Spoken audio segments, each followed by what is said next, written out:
Okay, Jess, can you recap last session, please? Fine. So the whole point of last week's game was we needed to travel to the Citadel of Strategic Military, is that right? Militancy, but brownie points. Militancy. Where Eartha is to be knighted in order to move up the ranks from squire to knight. So me and Samu-Ra split up from Eartha, because Eartha needed to go down to the south stable to get his horse and move it up to the north stable. Me and Samu-Ra went to Sorcerer's Sundries to pick up the armour for Samu-Ra, where we were told about a teleportation portal, and if we were ever in any need to make our way back to Sorcerer's Sundries in times of trouble, then that would be an opportunity for us. Yep. We met Eartha back at Baldur's Gate, and we made our way to the Enrolling Scroll, where we handed in the belongings from the Eomain house to Sapling, and he paid us. Sapling said that Goblin Benny had talked to his acquaintances, who said that down south there is a worship of Cyric is it Ammon or Aemon? It's a weird pronunciation. It's like Ammon. It's like Ammon. It's like Ammon. Yeah, or whatever you want to. Okay. Yeah, it doesn't. It's all fancy. You could say. So we were told there was a worship of Cyric and Ammon. So Goblin Benny had said that these worshippers are becoming more popular in this area. Chult is a colony of Ammon. It's separate from Ammon. People of Chult basically hate the people of Ammon because of taxing and colonialization. So Chult is close with Baldur's Gate because they also hate the people of Ammon. We walked through the Wide, where there was like loads of corpses, dead bodies of. Just a quick note, that was perfect. Yeah. Just to say, just for the recap, that they've just severed like their colonization, so now Chult has just become independent. But okay, perfect. Yeah, keep going. So there was loads of dead bodies of Gondites who were actually sent there to defeat the Golem, but obviously didn't succeed. We made our way to the Black Dragon's Gate, where the North Stable is, because that's where Eartha's horse was. Eartha's horse was. I bought a horse, and we also bought a wagon. So we made our way through Baldur's Gate to the Citadel. Through the Fields of the Dead. Yeah, I was about to say we rode through the Fields of the Dead, and we had to find somewhere to camp in the Fields of the Dead because we still had a long journey ahead of us. So obviously we set up our tents and we built a bonfire and everything. Samu-Ra put his armour and frog on standby for the night, and Eartha also kept a lookout while me and Samu-Ra went to sleep. And then was it droughs? Some droughs? Drow, yeah. They're just they're these elves that come from a subterranean world called the Underdark, like these massive caves underground. Some drows started attacking our campsite, wanting to capture us to basically be slaves. After a long combat, we eventually tied one of the men up, and we took the belongings from the others, and we came across a letter to Nadina, who I think was the leader of that tribe. She was like the leader of this raiding party, specifically which you and Eartha were kind of locked in combat for most of the time with. So we found a letter. I think it was on her in her possessions, a letter to her from a strife leader called Damon, and the letter said to meet him at the great statue of the Prince of. Now this is where the bridge gets confusing. I can't remember how you pronounce it. He said to meet him at the statue of the Prince at Boriskia Bridge. Boriskia Bridge. It's a bridge that crosses the winding river and has a statue of Cyric at one end of the bridge. Damon had written that he would be behind the bridge at midnight. Alterreach? Let me find it. I can't remember. The Alturiac, that's it. Altoriac, which would be 10 days from our current time. Give or take. I think we had decided as a group not to embark on that quest, did we? Well, you're not entirely sure because you might have to go in that direction for Eartha's stuff anyway. So I think you kind of agreed it's a long way out of the way unless you're going to go in that direction. It's like because if you were going to go there in time, you would kind of have to start going now. So if it's out of the way, then you're going to be unable to do both in a reasonable time span. But yeah, so that was perfect. Jess, your note taking amazes me. Like you even got Gondites. I don't even know how you have time to write all that down. Like even I don't have time to write most. I just honestly scribble everything down, and then later when I'm writing it up, I don't know what I've wrote because writing it up. Oh, I'm giving you three inspiration. That was you just said the term writing it up. Yeah, I feel like a lecturer in in bullshit, in fantasy bullshit. That was Alice. We're being outshined. You're being shamed, actually. So to start off, that was perfect. So you guys go to sleep that night. There's kind of these corpses of drow. These tall, handsome. The men are handsome. The women are fairly pretty.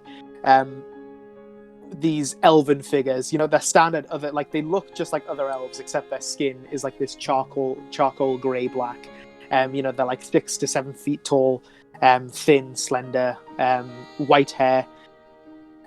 You leave their corpses kind of strewn where they fell, and you tied up one, and you kind of threw them in the ash pit where you'd had your fire the night before, and you all went back to sleep to finish up your rests.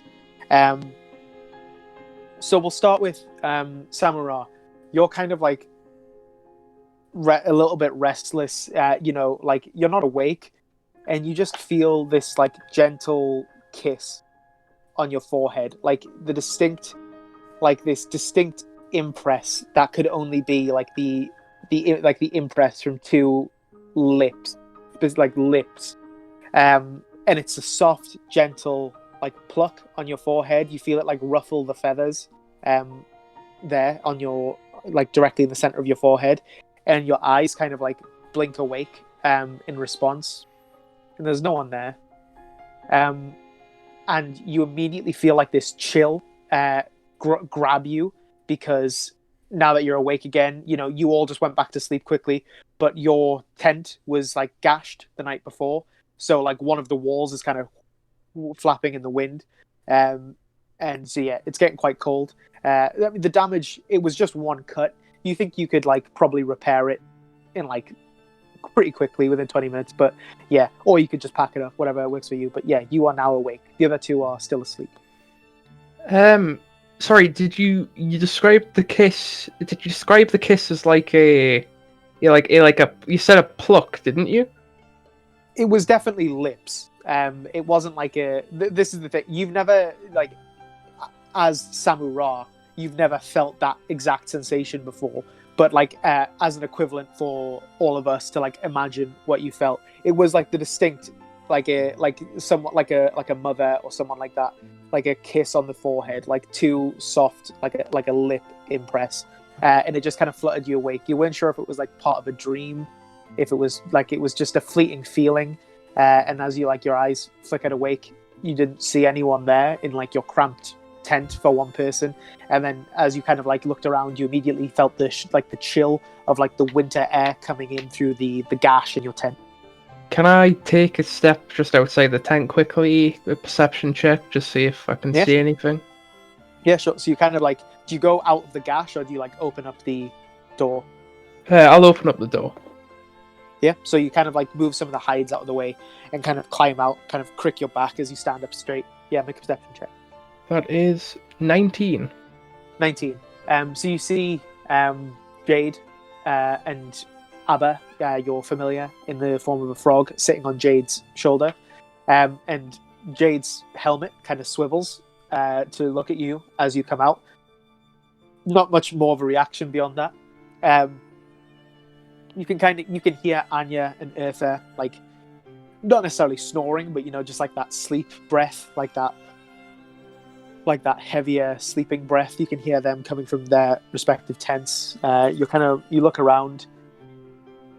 There is like no one. You're in the middle of you can see like little plumes of smoke. Even though this is like a fairly expansive open field region, is the Fields of the Dead. There are like lone farmsteads, small farming communities. You can kind of see what looks like you can make out like some farm buildings way off, but you don't see anything that resembles like a humanoid figure or anything of that kind anywhere around. Right. I'll go back to bed in the tent, but instead of repairing the tent myself, I'll instruct Jade, because obviously it's just a sword slash, so it won't be that long. I'll just instruct, like, I'm presuming it's like a very narrow but like long slash, so I'll just instruct Jade to stand in front of the hole. Yeah, cool. Jade does so, marches to the other side and just kind of hunkers down in front of it. And yeah, as you climb back in, it doesn't completely reduce it, but a lot of that winter wind that was rushing in, a lot of it's been taken out, like bouncing off Jade's armor. Yeah, and are you just kind of like going back to sleep until the others wake up? Okay, cool. Just gonna go back to bed. Yeah, everyone make a Constitution check.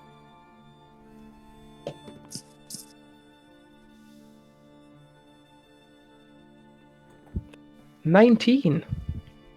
19 for Samura. 14. What was that, sorry? 14. 14 for Anya. Yeah, 15. 15. 15, yeah. Yeah. Okay, so I believe Anya, you wake up first. Oh, sorry, Samura. Yeah, so you kind of just get like an extra hour or two sleep. When you woke up before, it was a little bit after sunrise. Like you could kind of see the sun rising on the horizon. Very nice, like harsh colors, harsh yellows and oranges, kind of striking the fields. I should have mentioned as well, in terms of humanoids, the drow that you'd captured was still kind of unconscious, asleep in the ash pit. An hour or two later, still like early morning, dawn, probably about like 8 a.m., 8:30. You kind of wake up again, get yourself out of the tent, and it's at this point that you can hear like some movement outside. You can kind of hear some struggling, which you take to be the drow you've captured, kind of awake now. Right, I'll head out just to confirm who it is. Yeah, so you confirm your suspicion. You see him kind of struggling in the ash pit. I'm gonna free of some of the bonds. I'm gonna instruct Jade to, even though he's like tied up, I'm gonna instruct Jade to, for like extra security, to wrap her arms around him, like around his chest, and just keep hold of him, and go sit in the wagon. Okay, cool. As Jade marches over, he kind of like hears the movement, and he's looking at you, and he's like, "Oh God, good morning." And Jade kind of picks him up, and he's like, "Oh no, come on, I can. Okay, well." And Jade's kind of squeak. Like Jade doesn't have any like knowledge of the human physiology. She's kind of holding him like something you don't want to let go of. You kind of see his face kind of bulging a bit. He's like, "Oh." And she kind of lugs him over to the cart and sits with him on the back. You can see he's just kind of vaguely trying to get your attention. Like, just talk to me when you're ready. Yeah, okay. He's not pushing it, but he's trying to get your attention if you're willing to give it at any point. Because this little campsite we made is just our 3 tents and a little fire we made, isn't it? Yeah. Yeah, I'll pack up my tent, bring it over to the wagon, place it on, sit inside of it, like just get on top, sit down, and then start talking to him. Okay. Yeah. Jade will kind of loosen up a bit, so that kind of just so she doesn't want to impede his ability to speak when you're trying to speak to him. So as you kind of like finish packing up, you fold away your leathers and hides and the support sticks, and you put them on the back of the cart, kind of letting the others finish their rests. We'll say at this point, Anya, actually you both got right next to each other. So Anya, you wake up as Samura's kind of finishing packing up his tent. Eartha, you kind of wake up as Samura's getting on the back of the cart to talk to the drow. Are you guys just doing the same thing, packing up your tents? Yeah. Yep, cool. You guys start that same process. Takes like 10 minutes, if that. But yeah, as Jade kind of loosens him, he kind of... And he kind of like, he's got like these sorrowful eyes. He's just kind of looking at you, like his dark skin, bleach white hair, very chiseled jawline. Like he just looks like a very typical drow. He's just kind of looking at you, waiting for you to say anything. Samurai. So, what is it? What did you want to say? Clearly, you are not interested in killing me, so I thought I could perhaps try and bargain for my release. And you can see now he's kind of like squinting to the side as like the sun is like over the horizon. He's like, I will, I do not have much, but there are things I can offer. Go on, what would it be? You are, he kind of casts a glance across all of you. You look like adventuring type explorers, no? I'll just nod. Well, the place of my birth, the Underdark, often its hallowed halls call to your kind. I would happily, but it is a dangerous place, full of monsters your strange surface world could never create. And I would be happy to offer my services as a guide, should you ever wish to visit such a place. I'm just gonna get off the cart and, like, without even responding, and go help Ufa pack up, and then I'll turn to Ufa as I help him and go, he wants his freedom for like a tour guide around some dungeon in the Underdark. When are we going to the Underdark? I'll shrug my shoulders. Is it like a one-time thing? Is it call upon him whenever we need him? Is it like we have to go now if we really want to go? I don't know. I'll pack up your tent and you can go talk to him.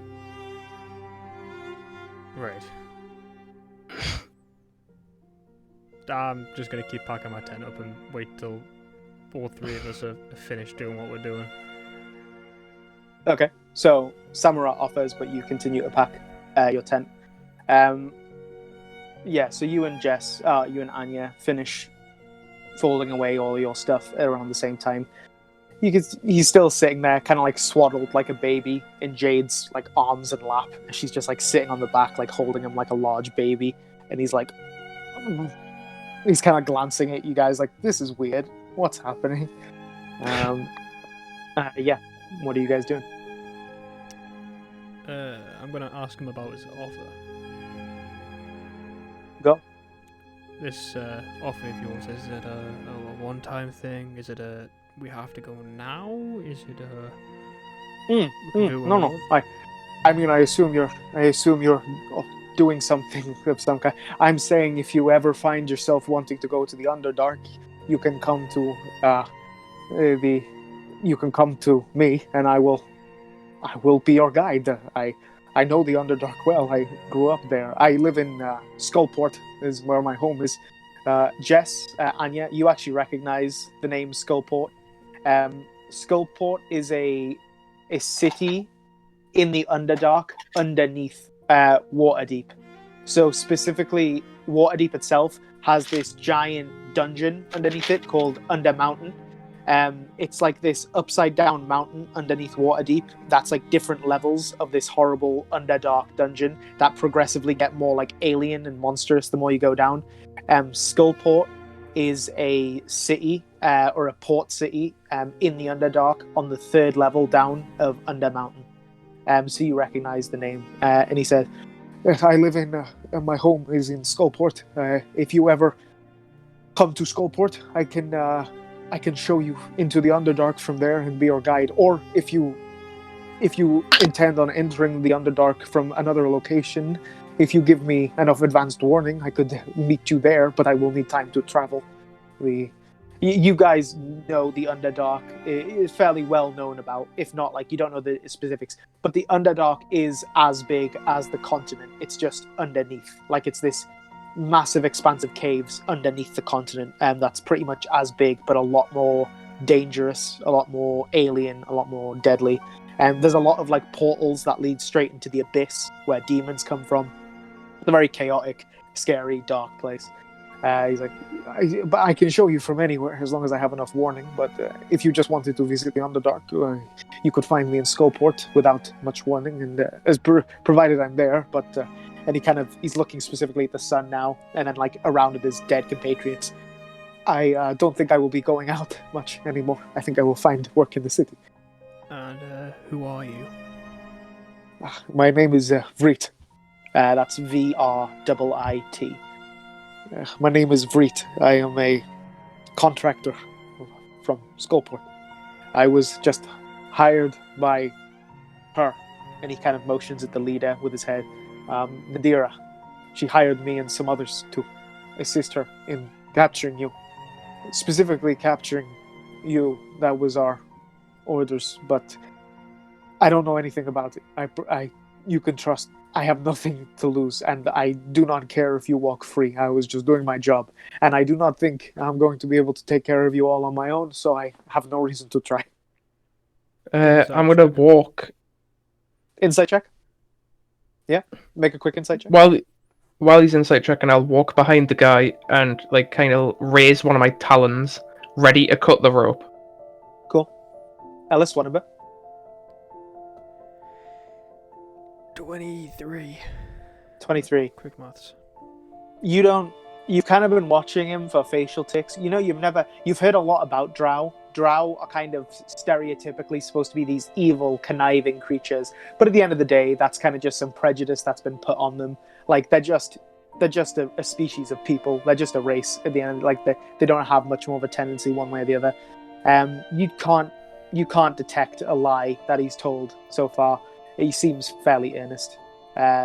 He especially seems like even he doesn't think what he's offering is a great offering, but it's like all he can offer. Like he doesn't have anything on him to offer. Like you can see he's probably been up for a few hours and he's been like, okay, they haven't killed me yet. What can I? Because they might ask me for something in return. What can I give them to get? And this is like all he's been able to come up with. I'm gonna turn to Anya and ask her opinion on this. She gets to decide his fate. When he does this, I'm gonna raise my second claw up to his face, so it's either like a slash or slash. Yeah. Anya. Hey. He's like looking at you with puppy dog eyes now, like, okay. To be honest, I don't think we need him at all. I don't think we need to go to this place he suggests we should go to. I think we should just continue on our journey and set him free.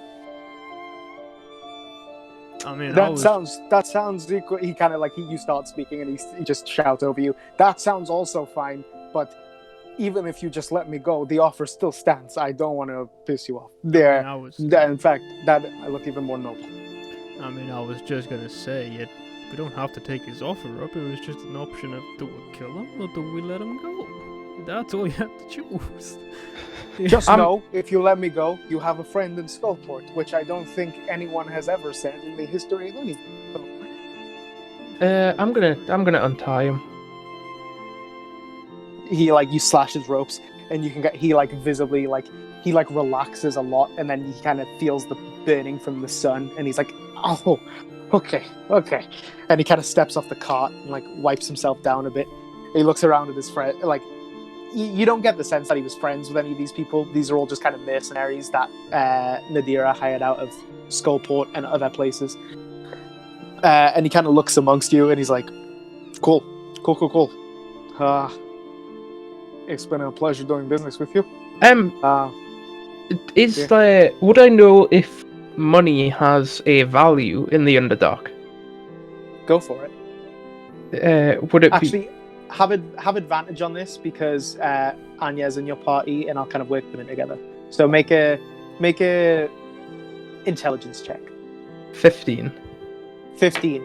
I'll say, because Anya's from Waterdeep, so kind of imagine what I'm about to tell you is her kind of also telling you about some of the culture.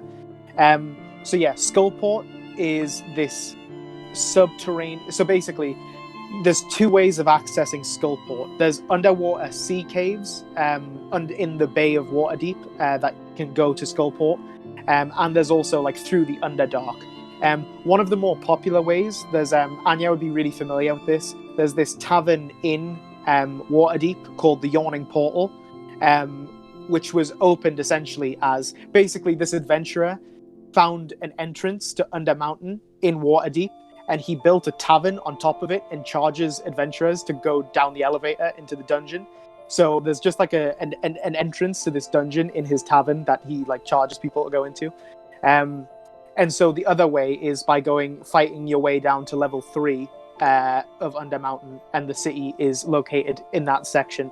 Skullport is kind of this, like Baldur's Gate is seedy. Skullport is like the ultimate. Like Baldur's Gate has like its little lights, like it's got nice parks every once in a while. It's got honest people. Skullport has none of that. Skullport is where assassins, thieves, pirates, like criminals hide and meet. In fact, Jess would specifically know this, and she'll pass it on. There is a crime boss that runs his operations in Waterdeep out of Skullport. So he kind of operates in Skullport and Waterdeep. And his name is quite famous. He is called the Xanathar, and he is a beholder. So there's actually a fairly prominent picture of Xanathar, which I can show you. So Xanathar is a beholder.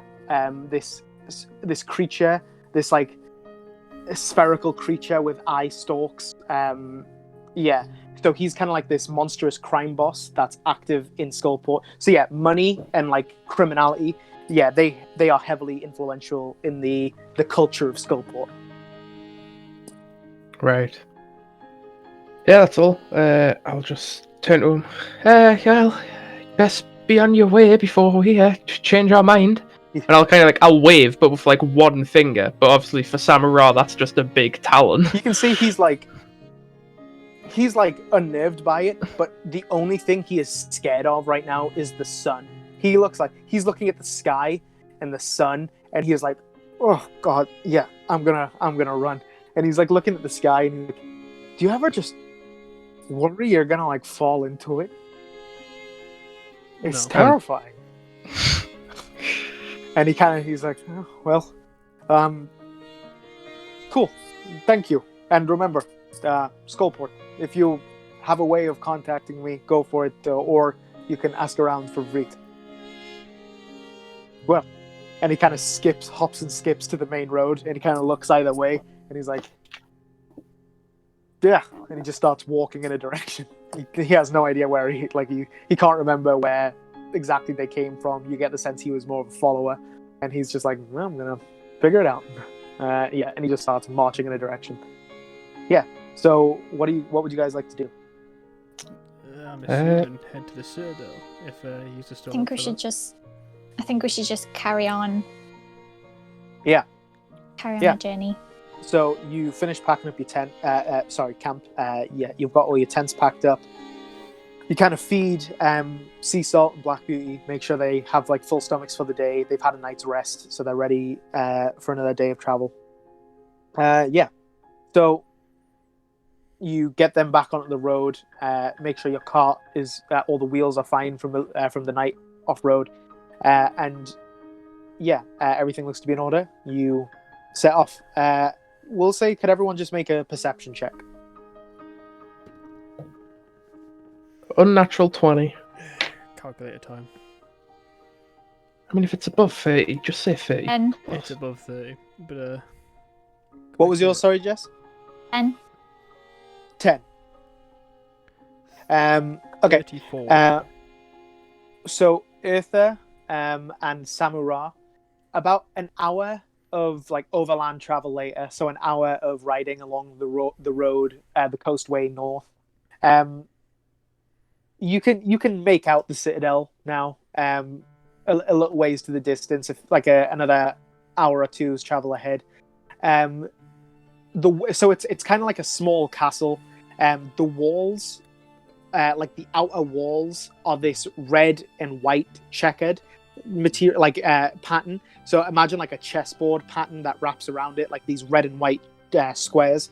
That's the entire castle wall, and you can see this large central structure that, like, the bricks or the stone that is made of is white, and then it is topped with this blood red dome, and that's kind of the detail you can make out from a distance. The weather is fairly good; it's fairly clear skies. It's just cold, but yeah, about an hour of travel in Eartha and Samurah, you see kind of some farmland. To the a further hour in, you see there's kind of some farmland, like you can see like a small farmhouse, like a cottage, and some adjoining tilled fields, but obviously the weather is kind of too cold for any seeds to be sowing at the minute.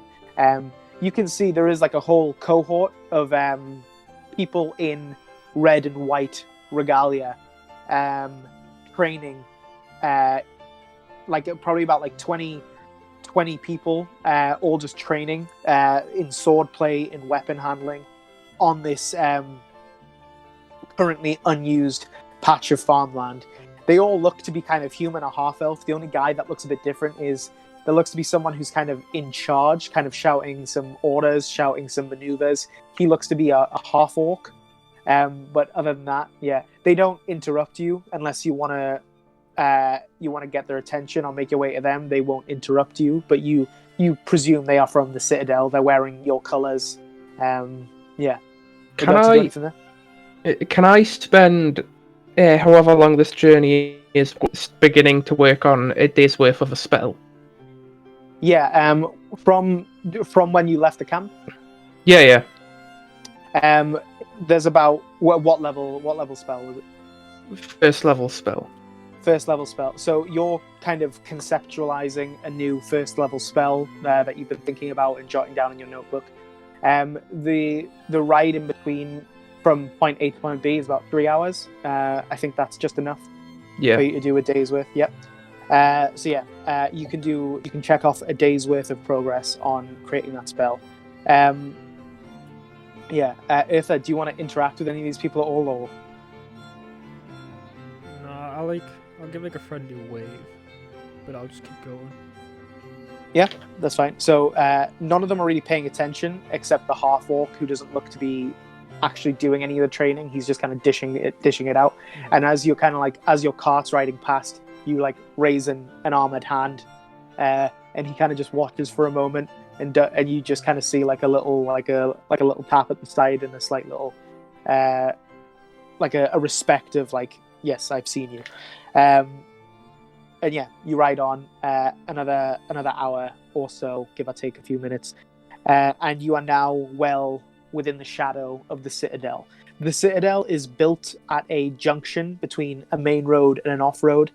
So the main road, the coastway, kind of follows the coast north, and a less well-built road kind of curls off to the east. This road is called Thundar's Ride. And it kills off to the east, and it's kind of built in between those two on a junction with a path leading up to the, with like a even smaller road leading up to the Citadel's gates, breaking off from Thundar's Ride. So you kind of like go there, and in the path that breaks off from Thundar's Ride, there's kind of this ruined archway, like 5 or 10 feet off the, like into the path. This ruined archway that kind of goes over the path itself. If I make a perception check.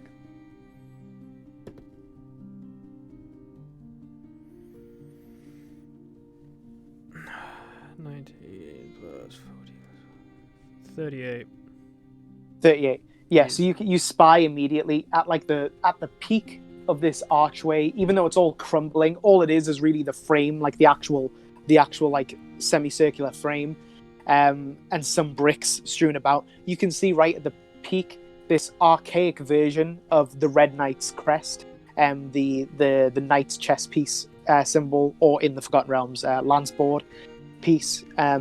You can see like an archaic version of it, a version like a usual carving that hasn't been used in a long time. This looks to be like the gateway from an older, like an earlier iteration of the Citadel that was demolished for whatever reason or fell into ruin, and then this newer one has been built slightly further back. But as you're approaching this small ruin, kind of riding through it, you do see kind of a young woman about similar age to you, at like an eyeballs glance. She has like long light brown hair, kind of slightly curly, that fall down to like just below her shoulders, maybe even a bit lower, like down to like just above midway of her back. She's kind of got like tinged, like amber skin, quite slender. She's wearing the similar colors. She's wearing like a chainmail that isn't red, but it's like tinged maroon, like a brownie chainmail, and like she's wearing like a white tabard that has the symbol of the Red Knight on it, and you can see she's kind of just like, she looks quite bored.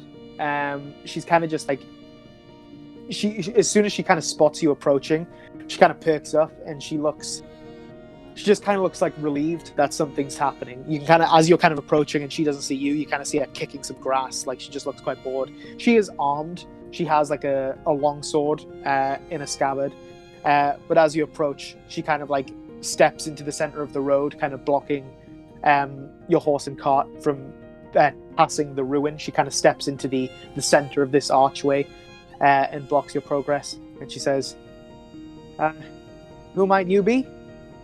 I am Eartha Separate. I've come from Chisenta to become a knight with my father's permission. Yeah. Is your do you have family here? Yeah. Well, he should be here. He might be on a mission, but should be. And his name? Ramas. She kind of see, like, it's kind of like, you know, when like a bank teller is like getting you to read your information so they know it's you. She's connecting dots together, and she's like, huh. And she does like a little chuckle, and she approaches with a hand stretched out to shake your hand, specifically, Eartha. Yeah, I'll shake back then. Very good. I heard a few months ago Ramus said you would be coming. It's good to meet you. I'm Lisbeth. You're Earther, and who might you guys be? I'm Samura. Anya. Lovely names. Very good. And she kind of like returns to like the side of the road, and then she kind of like looks back at the Citadel, and she's like, I'm sure they won't mind if I show you in. And she kind of steps back on the road. She's like, yeah, just keep your horses coming. I'll show you up to the stable. And Okay. she kind of starts walking on. Are you guys spurring your horses? Yeah. Cool. So you approach the Citadel's actual walls. Again, this red and white checkered pattern. Like these, like the castle isn't like the castle, including like the outer walls and everything. It isn't huge. Like you've seen much bigger like recently, but like it's fairly formidable, especially like when you get close and you can see the detail in this wall. Like the entire wall is made of like red and white marble. Like it's quite ornate as it goes around, and the same for this large keep structure, this circular, not tower. It's not quite high enough, but it is like a very formidable like central keep. The circular structure with the blood red dome topping it. And she kind of leads you through the portcullis, the open gateway, and immediately now you're in like this open courtyard. To the left, you have this large central circular keep. Immediately to the right, you see this kind of wooden barn-esque structure with two large open doors, which you can see inside, and you can see horses and other carts and stuff like that. And she kind of starts spurring the horses in there, taking that's the stable.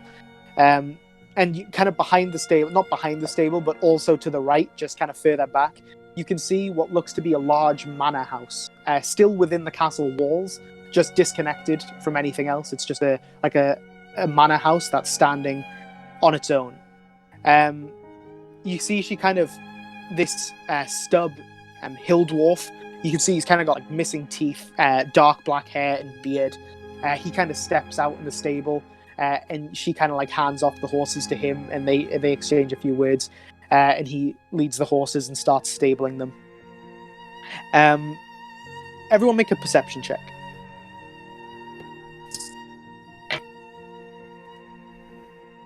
Then 17. I rolled 17 bad. for Samurai. I got 21. 21. What was yours, Anya? Can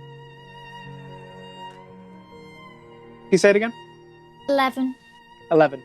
Okay, so Eartha, Eartha, you kind of towards the mansion, like the manor house, you kind of see this older looking woman. Like, she looks like an old woman, but like the way she kind of carries herself and the way she's behaving and moving, she looks to like she's acting like a much younger woman. Like, she looks maybe 60, she's acting maybe like 30. She's kind of got gray hair that kind of goes down to like mid neck, maybe kind of touching her shoulders. You can see she's talking to a pregnant woman. There's this kind of pretty woman, early 30s, that she's talking to, who is not like really pregnant. Like, she's not like 8 or 9 months. She's probably like 2 or 3 months pregnant, maybe like 4 or 5. So there's like a noticeable bump, but you can't like, she's not like nearly due or anything. They're kind of talking, and you can kind of see just this older woman is very animated, and you immediately link that to, you think that is Caitlin Tyndall Bloodhawk, who is kind of like the Jesus of your church. Like, she is 100 years ago, when all the gods got sent from the heavens down to the earth to walk among people during the Avatar crisis. The Red Knight fell into Caitlin Tyndall Bloodhawk's body, possessed her body. She is very much like a walking religious icon, like a saint, or like kind of like this almost Christian, like Christ-like figure in your church. And you can kind of just see her like very animatedly moving. The only thing is, you know for a fact, the Avatar crisis was 100 years ago. If that's her, she's like well over 100 years old. But she's, again, acting like a 30-year-old. Like, she doesn't look like aged or anything, like in terms of how she's moving or how she's acting. But in terms of in terms of how she looks maybe about 60. And yeah, you just kind of spy her talking to this pregnant woman with like kind of like this, based on, she looks very similar to one of the women you met at the Aomain house, Maya Bormol, and just based on your characters coming from this world, I'll say you can kind of, she looks southern. Like, she looks like she's from Amn or Kalimshan, one of these southern countries that are very like desert-y, kind of like Egyptian, not Egyptian, kind of like Middle Eastern-esque countries, to the south, like way to the south of Baldur's Gate. She kind of looks like she's from that sort of region, and yeah, she's pregnant. Those two are talking. They're probably about 40 feet off to the northeast, in front of this manor house. Lisbeth, the clergy recruit from outside, kind of reapproaches you after she stabled your horses, and she's like, okay, I think you should probably meet Saria first. She'll know what to do. So if you follow me to the and she kind of motions to this large circular keep with the blood red dome. She's like, if you follow me in there, I'm sure she'll be around somewhere. And she again just starts walking off, not really waiting for you to be like, oh yeah, sure. She just starts walking, assuming you're following. And I'm presuming you do follow, unless do you have anything like you wanna? Are you like trying to ask her anything, or are you just silently following? I'm just gonna silently follow. What about you guys? Are you guys making conversation or anything? I'm just gonna follow Ufa. I'm just gonna follow because it's we're there for Eartha, so yeah. So you guys are just kind of like, she's kind of just doing all the talking, like not really letting you get a few words in. She's telling you where to go and when to follow. You get like a military commander vibe from her, although she only looks like 20, 21, maybe a bit older, 22 at a push. And she's just kind of commanding you like Yeah, okay, follow me, Stanhope, come on. And you follow her into the large double doors of this central keep. And kind of this ground floor, the entire structure looks to be 2 floors high, 2 stories high, but it's not like a standard floor height. Like, these are quite expansive floors. Maybe each floor is about like 20, 30 feet high ceilings. And this first, like, the entire floor is just this one room, the entire ground floor. The floor, like the actual like ground, like there's this large chessboard or lance board made of red and white squares in the floor of this room, which Lisbeth will tell you is the chapel. And standing around the side of this large circular room, like the diameter of this room is probably like 40, maybe a bit like 60 feet side to side. And standing around the edges of this circular room are stone golems. Samurai, maybe you even like cringe a bit seeing another golem so quickly. So half in red, half in white. You take it, these are like the pieces in like a massive lance board game that is played on this giant lance board. On to the south, there's this gentle ramp that curls up to a second floor, and to the north there's this gentle staircase that curls up to the second floor, kind of like making, like from above, it makes the room look like this, like has this kind of spinning effect, like these 2 lines heading in different directions that crest either side. But looking above, like you've taken in like the lance board, the reds, the whites, the golems, the stairs, the ramp. Looking above, you see like a donut shape. Like there's like the second floor isn't the same as the bottom floor in that it isn't like a solid floor. It's more of like a ring through which the center can like looks down on this chapel room. And you can kind of see a woman leaning against, kind of like very like casually, like arms crossed on the railing, kind of her head almost leaning over the side. She has long ginger hair, like fiery ginger hair. Her face is like Anya has quite a lot of freckles, but this woman's face is like choked with freckles. Like sometimes it just looks like kind of brown masses, like birthmarks, because of how close the freckles are. And her eyes are closed. Eartha, you probably recognize, it looks like she's kind of praying or saying a prayer or something that kind. But like she's not necessarily looking down on the chapel room. She's just looking in, like her head's just in that direction as she's doing her prayer. And again, she's probably about like 30 feet up on like the banister of this ring-shaped second floor. And Lisbeth is kind of like looking at your faces, kind of wanting to see your reaction in seeing, like, she looks kind of almost proud of this chapel room with the giant chessboard and the stone golem pieces, and she kind of like wants to see your reaction seeing it for the first time. And she kind of like, after that, she kind of like notices the figure up above, and she kind of points and she's like, that's Saria. I'll introduce you. Just follow up the stairs. And then she kind of like stops herself and she's like, or up the ramp if you have need. And she kind of starts plodding up the stairs again, expecting that you're following. Can I Ellis already knows what I'm gonna do. I already know what you're gonna do. I just want you, the words of Eartha saying, don't fuck this up for me. Ringing in my head right now. Even I have an idea of what you're going to do. Yeah, so I'm gonna spread my wings. And I'm not gonna like aggressively or anything, but just like nice and calmly, just gonna try and drift my way up through the ring instead of taking the stairs. Cool. Eartha, do you have anything to say about that, or are you just gonna let him? I'm gonna let any consequence falls against him. If he dies here, it's not my problem. Okay. I did warn him. You kind of like, Samurai, you hear those words echo in your head, and you know he disapprove, so you kind of let them walk. You do that thing where you look like you're about to walk ahead and you kind of pull back. So Anya and Eartha just kind of follow Lisbeth. They start going up the stairs, and by the time you actually start taking off, this ginger woman isn't even there anymore. Like, you can't even see her at the banister. She's already turned and walked away. And yeah, you start gently flying up. If you're like gently flying up, you all kind of take the same amount of time to wind up on the second floor. You see this ring-shaped room is a massive library that kind of looks down onto the chapel.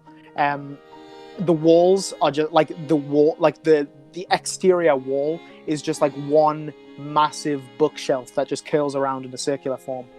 And Anya and Eartha, you walk up with Lisbeth. You kind of enter to the up this like kind of west side opening where the staircase curls in, and you see Samura kind of just gently floating. Samura, if there's no one strictly looking at you, so do you care about being seen, or would you like to make a stealth check? I'll make a stealth check. 8. 8. So as you guys are kind of like, your exact vision, Eartha and Anya, is as you are kind of, your view is walking through this doorway, you see just this massive circle of books, this circular bookshelf. You see the banister in the center. You see these two figures. You see this ginger woman you'd already seen, quite tall, very beautiful, fully like she's got like this plate armor on. It's like this blood red plate armor. She's wearing like pelts around her neck, and in kind of some of the padding, it looks like bear or wolf pelt. And then kind of just like in between, and she's kind of talking with this man. Looks to be kind of old, but not old. Maybe like in his 50s, like aged, wizened. This elven man, kind of like small monocles, small spectacles. Kind of is his like grey hair kind of done up into a top knot. He's wearing these kind of this like white, this like puffy white shirt. And these like leather and pelt, like brown pants and boots. And he's kind of like, he looks to be some sort of librarian or some kind of lawkeeper like that. And they're just kind of locked in a conversation. And you see Samura, they don't look to like particularly fussed or anything. Samura just kind of like crests up. And because Samura kind of, when you realize, you couldn't tell from below, but once you realize this is a library, you kind of like, you just get distracted. Like, you're not even thinking about what you're doing anymore. You just start looking at the book and kind of start twirling around a bit, like just kind of spinning in the air. And kind of, you eventually just kind of like land next to everyone else. Still kind of just taking in all the books. They don't look particularly fussed or anything. They don't look like angry or like desecrated. They're just like, oh, okay. And yeah. Could...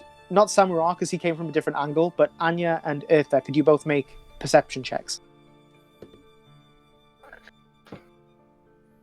10. 10. And Eartha? 28. 28. Anya, you're not really, like, strictly listening for any details, but Eartha, you're kind of, like, on high alert, like, trying to make good impressions here. And you overhear, like, this ginger woman and this older elven man are having a conversation, and when they realize you guys are kind of like entering the room, they kind of abruptly kind of finish their conversation.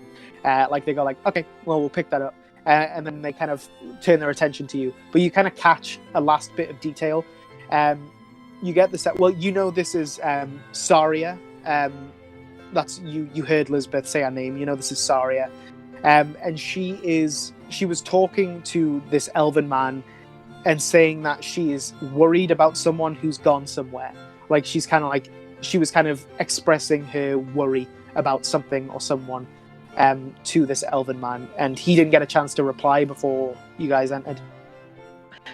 Lisbeth kind of like takes charge immediately. She's like, Lord Keeper Amanadel. And she looks kind of tongue-tied immediately. She's like, the Lord Keeper Amanadel, Lady Saria, this is Anya, Samura, and Earther, separate. Rames's brother.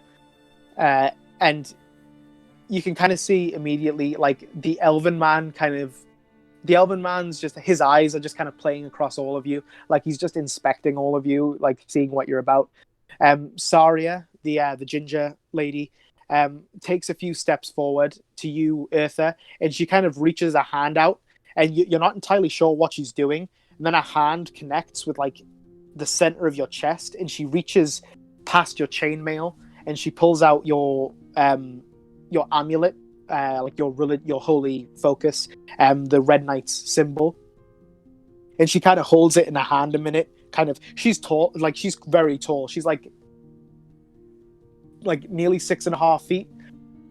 So she's kind of like looking down, and she's like looking at this amulet for a moment. She's like, very interesting, and she like lets it fall against your chainmail, and she takes a few steps back. And Lisbeth goes, this is, and she kind of points at the elven man. This is Lord Keeper Faust Amonadel. The first name is Faust, Faust. I won't bother spelling the second name; it's not too relevant. But yeah, this is Lord Keeper Faust Amonadel, and this is Saria Morton Bloodhawk, a daughter of Caitlin Tyndall Bloodhawk, second scion of the Church of Red Knight. And she kind of like looks proud of herself for a moment and kind of like stands tall. And Saria says, thank you for showing them here, Lisbeth. You better return to your post before Grusht returns. And she goes, yeah, very, very good, Saria. Thank you. And she kind of like does a little bow. And she goes, if you guys want to hang out later, look me up. I'll be around. And she kind of just like stumbles out of the room like, oh, I've been kicked out. Okay, cool. I brought them here, though. They're kind of my friends. And she kind of like just slowly walks away. Kind of like, you know, when someone leaves a room and they like go like, oh, did you say something? Was that to me? No? Okay. What was that to me? Like, she kind of like very slowly leaves, like waiting to be reinvited. And she doesn't. Saria doesn't have much interest. And eventually she's gone. So yeah, now that you can see her properly, again, like this red plate armor, bare hides kind of hanging from her, this fiery, vivacious red hair, very chiseled. Like, she's not slender, she's like athletic. Like, she looks buff. Like, she looks like she could kick all of your asses. Like, she's kind of intimidating, especially with like the bare hides. Like, you kind of almost believe she like killed and skinned the bears with her bare hands. She looks like an animal. And she kind of like, she glances at the elven man briefly, and she kind of returns her gaze back to you. And she just kind of introduces herself. She says, as Lisbeth told you, I am Saria Morton Bloodhawk, second scion of the Bloodhawk clan and of the Church of Red Knight. Arthur, was it? Separate? Yeah. You'll be here for your knighthood then, I presume. Yes, ma'am. Very good. Well, I can begin the arrangements, but is there anything you'd like to ask of me before I see to that? How's my brother doing? Or is he? Make an insight check. Everyone make an insight check. Can I say this? Wait, because this whole time this conversation's being going on, I wanted to look through the books. So can I just be too endeviled in the books and instead skip the insight? That's totally fine. Yeah. What did you get? Sorry, Eartha? 14. 14. And what did you get, Anya?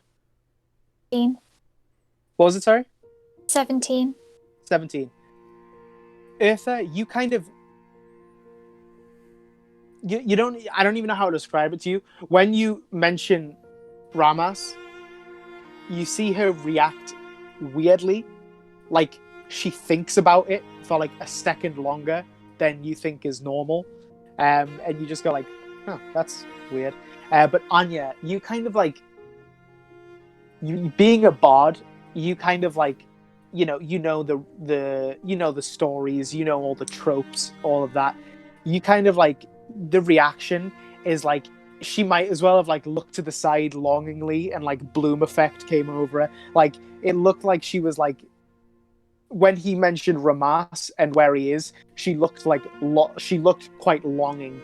She looked like fond of the name. But yeah, So you asked. Sorry, I'm also trying to open something. You asked where is how is Ramas and is he here? And she kind of like smiles and says, he is well. No, he is not here. Currently, he is away on a mission. I won't say more than that. But he is not in the Citadel currently. I'm sure he regrets not being here at this moment. But I will be happy to see to your knighthood in his stead. She looks kind of flustered for a second, and she says, Boss, if you could keep them company for a while, I'll go and see to the preparations. And she kind of does a little curtsy. I'll give you a moment. If you want to ask anything else, you can stop her, or otherwise, that's to anyone, or otherwise she will leave. No, I'm good.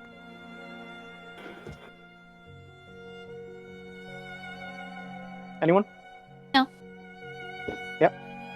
But yeah, she excuses herself. She goes down the same stairs you came out of, and Faust, the older elven man, kind of goes like, "How can I help you? Is there anything?" And he kind of notices you, Samura, and he's like, "Who said you could read that?" Sorry. I quite like magic. I was trying to find some wind, lightning, storm, thunder type of magic in these books. So, Samura, the book you picked it up because it was kind of just half open on the side. It's called Lore of the Blade Singers. Lore of the Blade Singers by Macomb and Pryor. I'll just read you a small excerpt. An elite group of elven fighter mages, the Blade Singers, are dedicated to the defense of the elven nation, and many of them journey back to Faerun to help defend those elves who stayed behind or have yet to join the retreat. Blade Singers are terrifying weapon experts and spellcasters. On Evermeet, they are organized into small warrior lodges, each specializing in a different weapon. They are even more dedicated to the ancient ways and style of dress than other silver elves. They often tattoo themselves with old runes and symbols, and their armor and weapons are all of great antiquity and beautiful craftsmanship.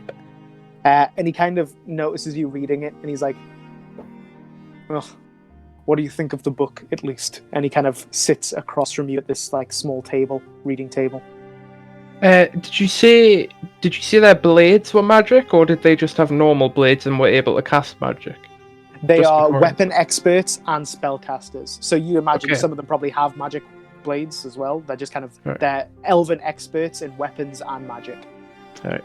It's very interesting and impressive. The ideology of being able to learn two crafts and master them. I'm still working on the first. He kind of reaches across and snaps the book closed and then puts it in front of him. And he says, "Yes, it was very difficult." And he kind of rests his hand on top of it. And he says, "What did you say you were looking for?" Some spells to help me gain some more understanding on wind, lightning, thunder spells. He kind of glances around the whole room. "Most of the tomes here are specifically to do with strategy and battlecraft and the history of warfare, but I'll look around, see what I can do."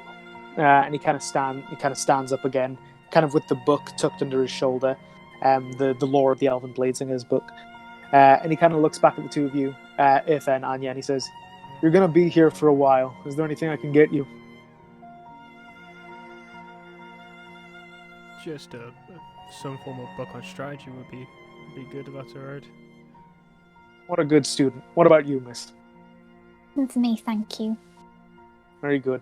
And he kind of like puts the blade singing book on his desk, and you kind of see him like he goes over to a shelf where all the books look to be the same. It looks to just be like a kind of a it looks to be like a like you kind of like looking around. A lot of the books don't look like massively different from each other. Like they all look kind of they all look to be like of the same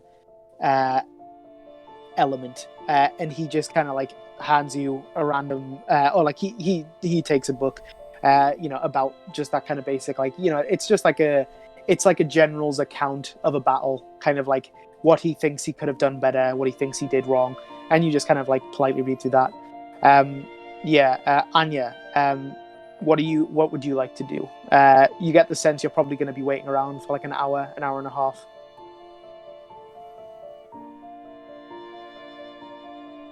I could have a look around the library and see if I can find any books that might be of use to me. Yeah, sure. Make a investigation check.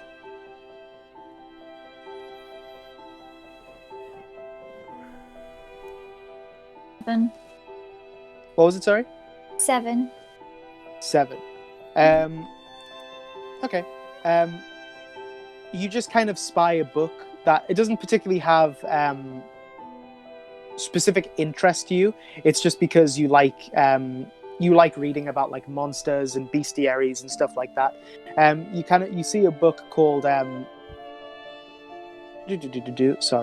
called Hippogriff Riders of the Hand. I'll just read you a small excerpt. Stationed atop Cheverash Tower are the proud hippogriffs of the Seldarine's Hand. Along with their riders, these mounts serve primarily as scouts, but are sometimes used for missions requiring the utmost of speed. Both rider and mount are trained rigorously to work as a team. Upon hatching, hippogriffs are domesticated to be used as mounts. They are trained in what to eat, various combat routines involving aerial and ground attacks, and to respond to the commands of its rider. The riders are educated in the ways of grooming and caring for its mount, and how to work effectively with his hippogriff, and also in the ways of aerial and ground combat. As a unit, they have proven excellent aerial support in our ground battles and are a proud symbol of the Seldarine. You don't have much context for it. You just you spy that it's about hippogriffs, and you kind of start reading it. Does anyone have anything they'd like to do? You have about an hour and a half of time to kill in here. Samura, he doesn't find anything, like he can't find anything strictly about like he can't find anything specifically about that manner of spellcraft.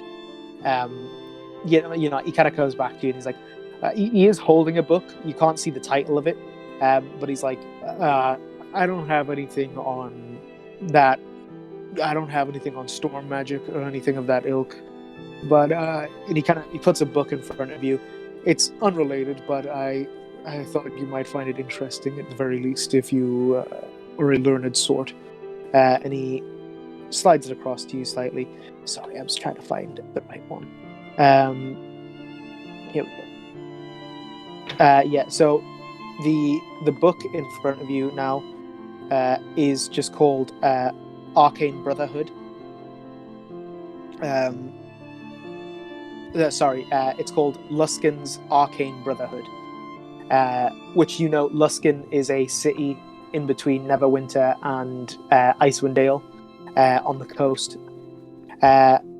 Again, I'll just read you a little excerpt. The dangers of a Lusk pale in comparison to the host tower of the Arcane, the home of the Arcane Brotherhood.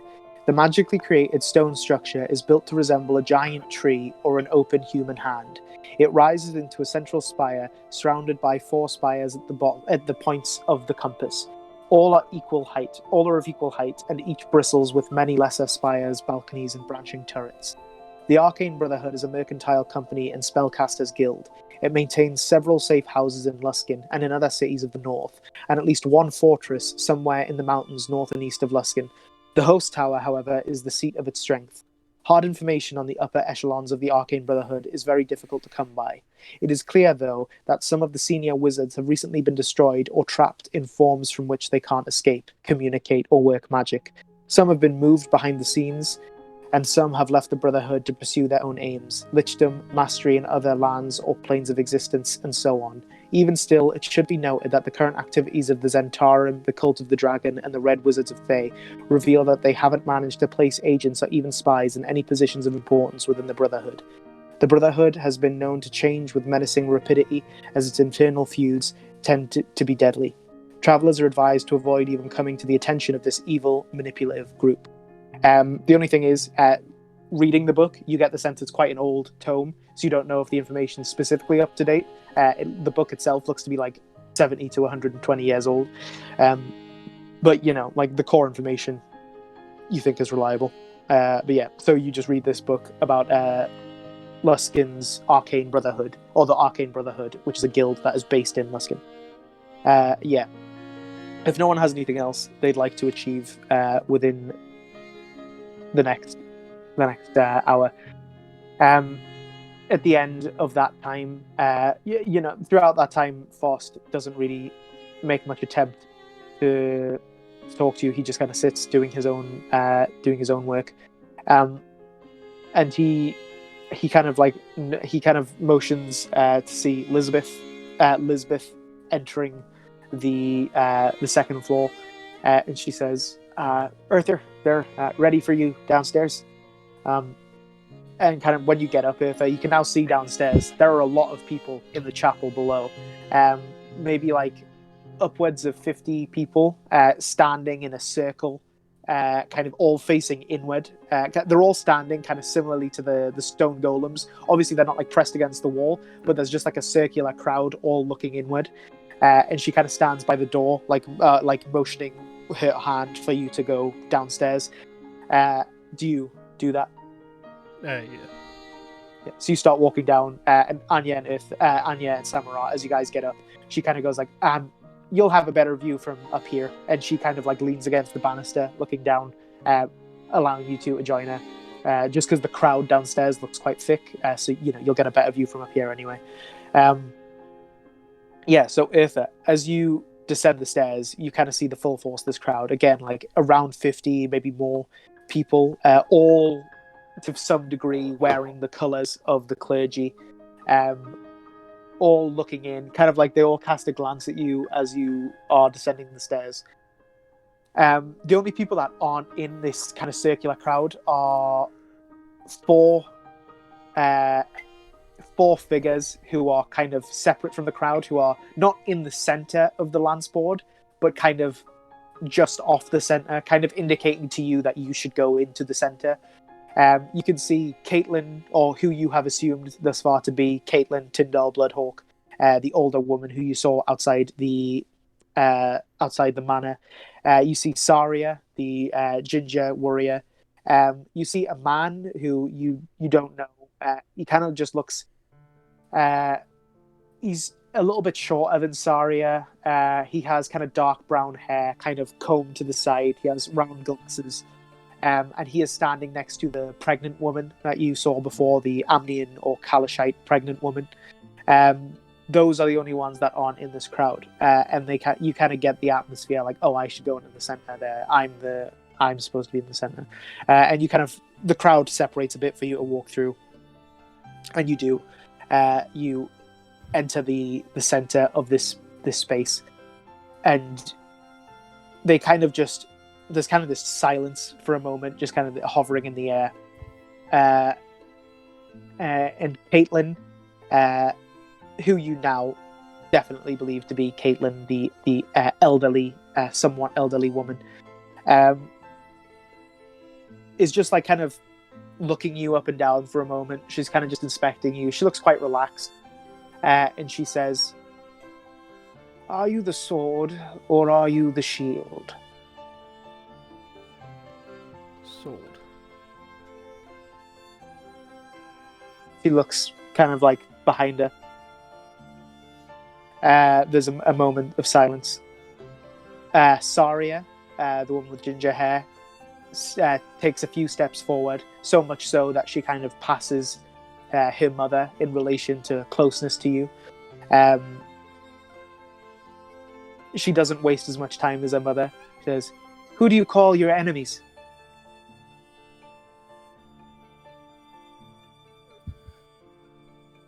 Oh, how would I answer this? You can have some out of game time thing. Yeah.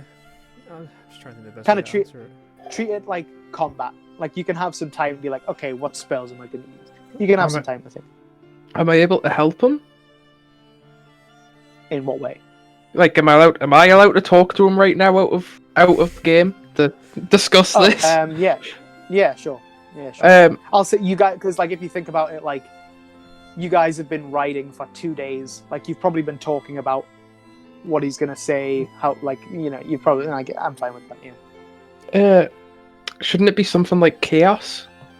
I feel like it would be those who stand against me, or those who stand against the church, but I don't know. Should it not be something like those who stand against law and order? Something like that. Let's go. I feel like anti-chaos couldn't go badly. They couldn't be upset with you for anti-chaos. I could just say those who stand against the Red Knight. Yeah. Go for it. Yeah, that'll be my answer. Those who stand against the Red Knight and the church.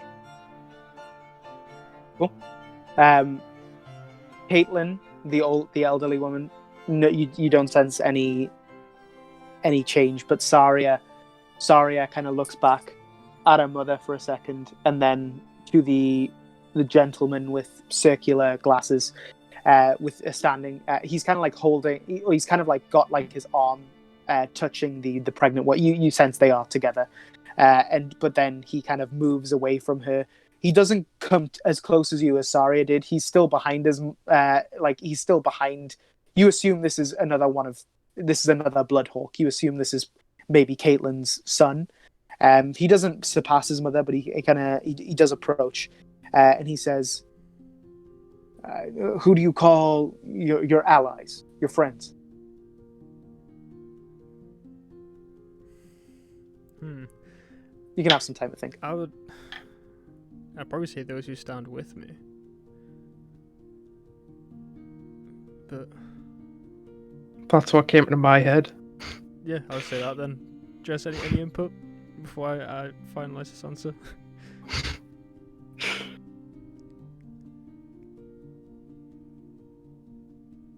Oh, those who stand with me and my church. And the Red Knight. And my beliefs, or something. No, because I don't necessarily have to stand with my beliefs. Those because you still stand with my beliefs. Those who... Yeah, you don't have to stand for both, Ellis. I'm saying you can be friends with the people who stand with you and the people who stand with your church. That's a fair point. I don't know. Right, I'd go for it. Those who stand with me and my beliefs. Okay. The guy with the glasses kind of straightens up a second, and he looks at his sister, Saria. They both kind of look forward to them. He looks forward to his mother. Saria looks back. Caitlin's just kind of staring at you. You can't really read much into her. Actually, I'd say this is probably kind of a nerve-wracking thing for you. Make an insight check.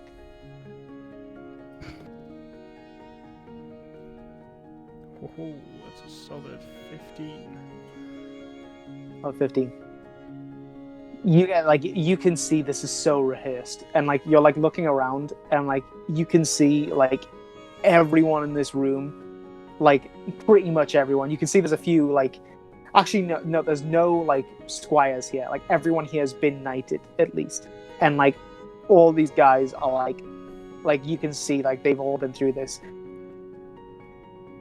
And Caitlin just like smiles faintly, like this older woman. Like there's this slight smile that curls across her face, and you see the same happen on the ginger woman and the guy with the glasses. Just this very slight smile, and you kind of see like a ripple in the wave. This kind of same thing happens throughout the whole crowd, and then Caitlin just starts laughing, like this old woman laugh, like this deep, like very tickled.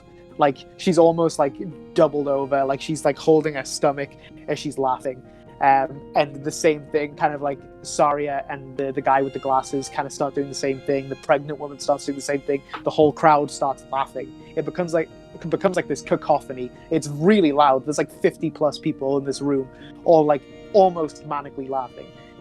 Anya and Samura, you guys are kind of looking from this above out for over the last few minutes, and you just hear Elizabeth say, like, every time they do this, every time. Do you question that at all, or do you just ignore it?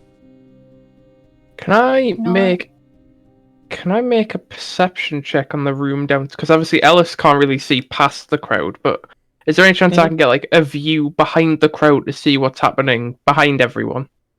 Yeah, make a perception check, sure. Okay. I dropped the dice earlier. 17. So I just quickly grab it. Yeah, 17. You don't see anything behind the crowd. Or like anything like in the crowd which is like fishy or like suspicious in any way. You don't see anything suspicious. You just get, it looks like a play. It looks like you know, one of those like prank TV shows where everyone's in on it except one guy. It looks like one of those. Like it looks like someone's walked into a play, not expecting like a play in this room, and they're like, everyone's like doing Shakespeare, and he's like, okay, where's the bathroom? Like, you look like it just looks like it all looks staged, and yeah, you're just like, that's weird. And as you, if they're returning to you, as Caitlin kind of finishes laughing, again this ripple effect kind of goes out. Her kids finish laughing and kind of straighten themselves. The pregnant lady also stops laughing, and then the crowd, much slower, kind of dies out. And Caitlin does one more like small chuckle, and then she says, "I did about as well as the rest of you." So, and then Saria kind of approaches you and says, "Sorry, we just like to haze all the new recruits. There are no right answers. We just like to see how stupid you can sound." And she kind of like brushes you like playfully, almost like she kind of reminds you like the way she's treating you, like the way Ramas might treat you, or the way like an older sibling might treat you, kind of like almost like a Stockholm syndrome, like both a torturer and a friend. I like look defeated. That's it. Just look defeated. Just defeated. Yeah, she kind of sees you like a sad puppy. Like she scrumples your hair from on top. And then Caitlin kind of like commands the attention of the room again. She takes a few steps towards you. Saria is now holding you like an older sister might. Like she's got one hand like on one of your shoulders as Caitlin approaches. And she says, "Okay, now that the games are over, I will give you your task." And she kind of like looks upon the crowd again, and she says, "Uriel," and the guy with the glasses looks at her and he says, "The trial of tears, Mom." And then Saria kind of repeats it. Like Saria kind of gets right in your ear, Eartha, and she like whispers it. She's like, "Tears." Like you're getting like this real older sibling sense. Like she's being your friend, and then she's also like, "Yeah, the trial of tears." Like she's messing with you. You feel that. And Caitlin keeps approaching you, and she says, "The trial of tears. Okay, Earther separate, brother of Ramas separate, son of fallen Simbar. You are to complete the trial of tears, starting at dawn tomorrow. You will ride east along Thundar's Ride until that road meets that of Skuldask." You know, in game terms, she's referring to the point similar to where the Citadel is the junction of the Coastway and Thundar's Ride. She's referring to the point where Thundar's Ride junctions with a road called Skuldask Road. You are to ride east to that place, to Tempest's Tears, and you are to pray at the ruined chapel on the island in the lake. Do you understand your task? Yes, milady. Very good. Well, and she kind of like leans back out and looks across all of like the various level. Samura, Anya, you guys know it. The lawkeeper, Faust, he has no interest in this. He's still at his desk doing work. Like, he didn't even bother to get up to go and like walk. He's just kind of like, I don't care. And at this point, Caitlin's looking at this gathered crowd, and she's like, well, you've all got jobs to do. Get on with it. And they all kind of like, yes, mom. And they all start filtering out. They all start running out to go do the rest of their day. And Saria kind of like squeezes you, you're hugging, like she's like half hugging you side on, and she kind of just pulls you, like tightens in for a second, and then pats your shoulder, and let's go. Caitlin says, Arthur, if you could, and then she kind of like looks back up and she sees Samura and Anya upstairs, and she says, are they your friends? Yeah. Very good. You've brought some extra hands. You two, and she kind of, Anya and Samura, she catches your attention. If you could come down. This bitch. I'm flying straight down the middle of that hole again. Faust says, Faust says, use the stairs. I'll fly down the stairs. He doesn't stop you. He kind of emerged down the stairs, and she says, are you seeking shelter here tonight? Yes, if that's alright. Very would be good. helpful. Very good. Then you can lend your able bodies to doing some chores today. Arthur, you can help me at the manor house. You, the bird, you can help Saria, and you, young lady, you can help Uriel. And then she kind of like bids you adieu, and she says, Arthur, follow. And she walks out the chapel.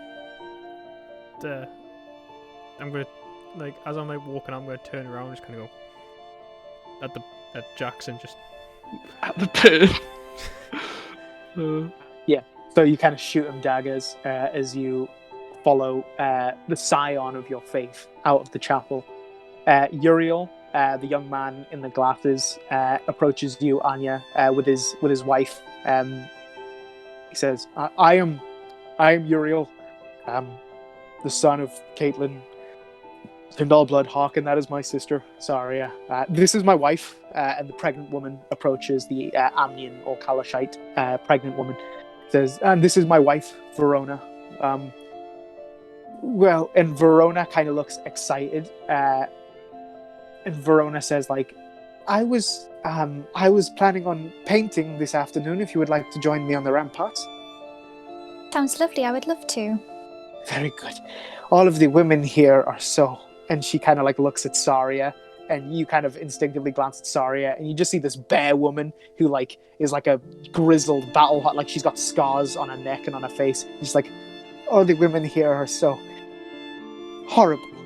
And she kind of like Uriel you follow them to grab her paints and stuff, and Uriel carries a lot of it. He asks you to maybe help carry like her canvases and her painting equipment up to the ramparts. Samura, as kind of this is happening, Saria kind of approaches you. She's like, you're tall, but like you're like lanky. She's like tall and buff, and she kind of like approaches you. Like, for the first time in a while, someone is looking you like right in the eyes, not like looking up at you. And she's like, do you like to work? I mean, usually I'm getting paid, if I'm honest. Now, you're getting paid in supper, so great. Okay, well, we are leaving the Citadel for a little while. A farmstead a little ways north has been unresponsive, and we're going to see what the issue is. We haven't gotten our barley. So, do you have a horse, or are you riding on the back of mine? Is Anya out the door at this point or not? Yeah, I'll say at this point, yeah. Yeah, I've got a horse. Steal my horse. She's gonna make it Grand Theft Auto. She's gonna make it. It could be my horse. It might not be your horse. You just see she kind of like one of her eyebrows raises and she just smirks and she goes, "Good." And then she kind of like pats you on the back so hard you kind of like fling forward a second and you're like, "Oh, what the fuck am I getting into now?" And she kind of just starts marching away again. Where's Jade? Now that I think about it. With Jade's me? kind of, yeah, Jade, when you guys went up the stair, when Samara flew up, Jade would have just been like, and like followed you guys nervously along, like unsure of what to do. Actually, maybe this whole time she went up the ramp and slipped and she's just been like trying to fall up the ramp. See, my thought was she just never left the wagon. I mean, I'll let Samara decide. What would you like? I mean, she probably would have just been following. Yeah, that's fine. Although, I like the idea that I flew up and she got confused and didn't know the way up because she's so dumb and she just stood down there the entire time. Like, the entire ceremony, she was there. So if I had to like push her out the way, she was in the center.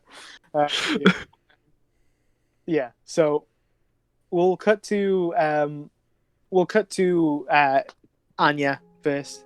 So yeah, you kind of like you kind of just make some polite conversation with Uriel and Verona. They kind of go into the Bloodhawk estate, this like manor that's separate from the rest of the castle, this nice manor house. Uriel runs in quickly, kind of leaving you standing outside with Verona to kind of fetch her equipment, like her easel, her paints, her canvas, and he kind of like comes back with it, and you all walk up onto the ramparts of the castle, onto the top of the castle walls, where he kind of sets it all up for her, and she kind of takes a stool and starts painting. And they just kind of make polite conversation. You get the sense that like she's obviously not from around here. She doesn't look like I said, she looks like she's from one of the southern, hotter countries. And she looks very ladylike.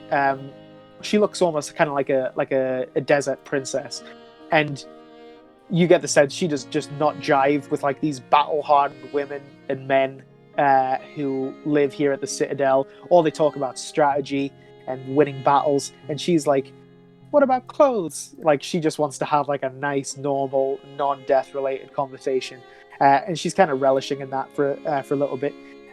You've been making polite conversation the whole time. You're just kind of sitting with her on the ramparts, and we'll just kind of pick up at a point where she says, so, where are you from, Anya?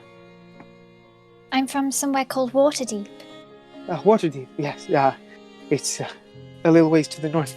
Yes. I've never been, but my husband has told me it is lovely.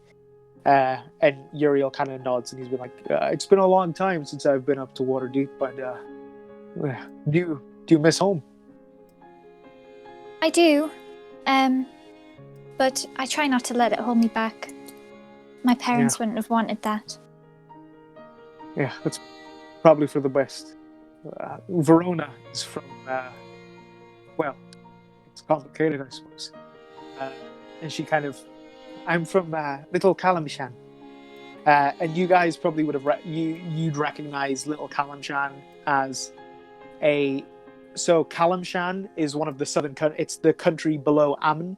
So it's kind of quite desert-y, quite Middle Eastern in terms of our world. But Little Kalimshan is actually one of the shantytown neighborhoods of Baldur's Gate, one of the outer cities. It's kind of its own walled community where immigrants from Kalimshan kind of live in their own secluded society. Or not secluded, but like walled off. Like no one else comes beyond this point. This is Little Kalimshan. Only Kalimshites. No one else. And yeah, so you kind of recognize that. She says, I grew up in Kalimshan, but me and my family moved to Little Kalimshan, or to Baldur's Gate, when I was quite young. And then Uriel chimes in again and says, and that's when I met her on a visit to the city. And he kind of like brushes her shoulder and back as he kind of walks past her to inspect the painting. You get to see she's just doing like a landscape of the Fields of the Dead. just like a fairly simple, like grassy landscape. And yeah, Verona kind of, she doesn't really look away from her painting much. She looks quite like invested, but she can still maintain quite full conversation. And she says, "So how did you meet your friends, the other two?" It's quite a long story. I shouldn't bore you with it. I'm sure. And Uriel kind of says, "Long stories always start in Baldur's Gate, so maybe she's right, Verona." And Verona says, "Well, growing up there, I am no stranger to the moral dilemmas one can get into in Baldur's Gate. So I will not pry your tongue." And she kind of like, you can kind of see at some point she kind of finishes the main painting and she starts kind of like the finer details, some of the shading. And yeah, do you have anything you want to talk to them about, or do you just kind of politely keep them company? You don't have to have anything. It's just if you have any kind of in-game questions you'd like to ask.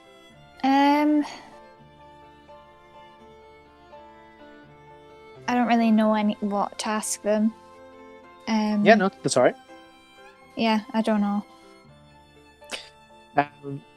You can see Uriel looks quite defensive of it. Like, he looks kind of paranoid. Like, he's always looking around.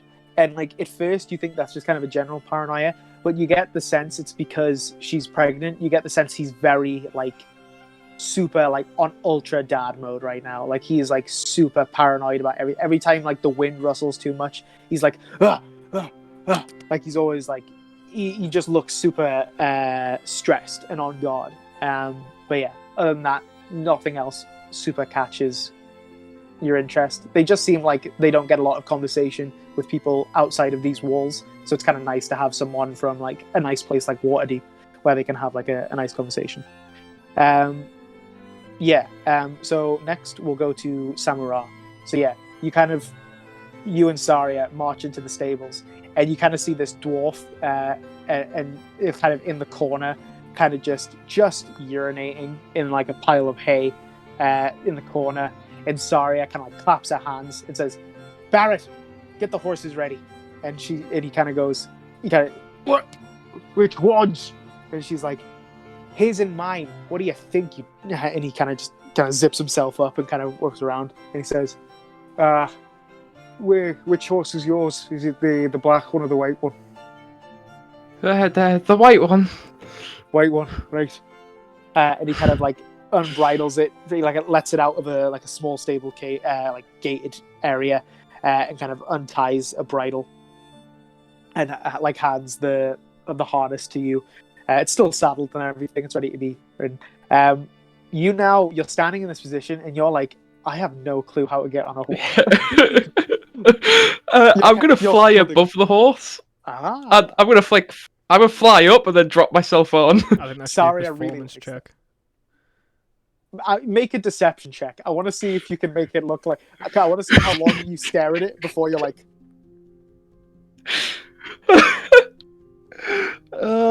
Where is deception? Oh, that's 15. 15. Sorry, I just kind of like. You're holding it for a minute, and then, like, for a moment, and then you're like. And your wings just kind of start moving you until you're sitting on it. You don't let go. It's like holding a balloon. You, like, don't let go of the bridle, and you just kind of, like, plump on the saddle. And she kind of, like, pulls herself up like a knight, and she's got a sword, and she, like, spins, and, like, her hair moves in slow motion as she looks at you. Like, she looks like a badass, and you're kind of just, like, hovering like a fairy until you can land on the saddle. And she's like, Can I put Jade on her horse?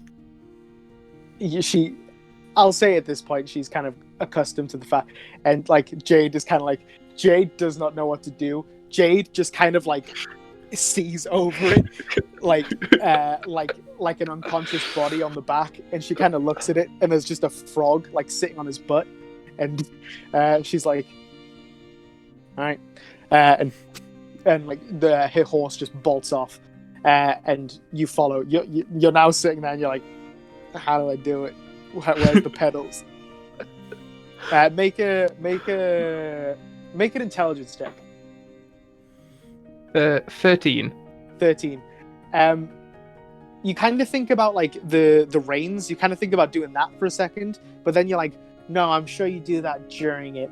And then you kind of remember once, like you saw like a riding horse, or like maybe when you saw Anya or Eartha getting their horses, sometimes like smacking like the back, it makes them go like faster, and you do it, and the horse just like bolts, like your talon maybe pricks it and scares it, and it just starts running, like it bolts out the gate, and Sea Salt like surpasses Saria's horse in seconds, and she takes that as a challenge, and she like starts speeding up. Do you have anything you want to talk about on the way, or do you want to cut to? No, I want to. Can I try and kind of like, when you see like a jockey on a horse and like they lift their like back end up to kind of like get more like aerodynamic and go? Can I do that, but then also flap my wings to try and just go even faster, just to stay ahead of her? It's like I'm accepting this challenge. Make a strength saving throw. Oh no! My horse. Oh, that's 7. 7. You kind of like lift off a bit, your wings still curled behind your back, and you're like, this is a great idea. And your wings spread, and like a ship's sail, they just like go concave from like the speed of the wind, and you just like fly from the horse. Like you're like a balloon being set backwards. You just start hurtling backwards, and you fairly easily catch yourself. Like you have the capability of flight. You like catch yourself, and you like dive back and grab the reins and sit yourself again. And she's just like laughing at you the whole time, like watching a child try to figure out how a car works with no instruction or any sort of help. And yeah, eventually, about 20 minutes to half an hour of riding, kind of north, like more north, like where you were riding north before, and then you split off, where the citadel is. You just keep going north from where you left off. And you come across like a similar site as the same you saw to the south. That was a lot of S's. You see like just a single rustic farmhouse with some surrounding fields, but this one's a bit different. You see just like a bunch of skeletons like shambling around the fields. Not a lot, like 6 maybe, and 1 or 2 are just kind of like banging into like the door of the farmhouse, like they can't get in, and they're like and just like shambling around the field. That's like, you just kind of see that, and she's just like bullet riding right at them. I'll instruct Jade to kind of like jump off and try and hurl our body back so it's straight again, which means obviously our feet will just hit the floor. Yeah, she just kind of like straightens like an arrow and tumbles to the side and like hits the ground for a second, and then like stands up and like rectifies herself, and like Abba just kind of like crawls out of the armor uninjured and sits on the shoulder again, and Jade starts like running behind you guys.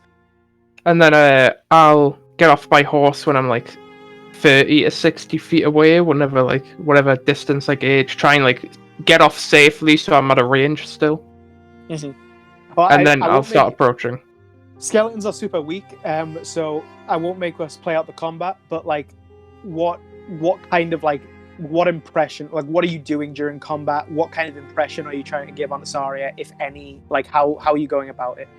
Oh, I'm just like, second combat hits, I do not care about, like, the race is over now, so I'm just fighting the normal way I fight, slinging I'll say like my firebolt and my shocking grasp with my frog, my cantrips, and try and save all my spell slots. Yeah, cool. Yeah, so you're just kind of rapid firing some cantrips out. Roll a performance check. Natural 20. Natural 20. By the end of the battle doesn't take long. They're skeletons. They're super weak. They're just kind of these animated undead, weak as they come. And the combat maybe takes 30 seconds, especially with Saria, because Saria is clearly like a battle-hardened war priest. And, you know, she kind of goes immediately for the two that are, like, assailing the house, like, banging on the wood of the house. She kind of cleaves that, like, shatters them to bones. And, like, by the time she's turning around, you're kind of, like, shooting firebolts. Like, you kind of do, like, an airplane dive past some of them. You kind of shoot 2 firebolts, destroying 2. Your frog jumps onto one and does a shocking grasp, and it just kind of crumbles into bones. You kind of, and then, like, with the last one, you just, like, smack your quarterstaff off its head, and the skull falls off, and the rest crumbles. And, like, you can kind of see, by the time you're finishing, she's putting her longsword away, and she just does, like a nice slow clap as you finish up. And she's like, "I didn't expect it of you, Birdie. Very impressive." I'll do a little bow. Then walk past her, tap her on the shoulder, and walk into the house without saying anything. You kind of just, like, she kind of, like, almost involuntarily, she, like, looks at you as you walk past, and she goes, "I like you," and follows you in. You open the house, you just see, like, a scared man in the corner, like, "Oh God, no." And as you come in, he's like, "You can, oh." And then, like, Saria comes in behind you, and he's like, "Oh, thank the good gods. Oh, I knew you'd realize something was wrong when the shipment didn't come." And Saria's like, "Don't worry, they're all gone. What did you do?" And he's just like, "Nothing. I was plowing the field, and I tilled a bit of soil, and they just started crawling out of the ground. I must have hit something, and it just there was nothing there though. I didn't hit anything. I hit the bone, and then they started walking." And she's just like, "Well, nothing new." And she kind of, like, glances at you, and she's like, "Fields of the Dead. It's where the name comes from." And she kind of, like, helps him up, sets him down. She kind of just quickly throws some tea together to calm him down. And she says, "This week's shipment doesn't need to show up. Just take the weekend. Bring next week's at the appropriate time."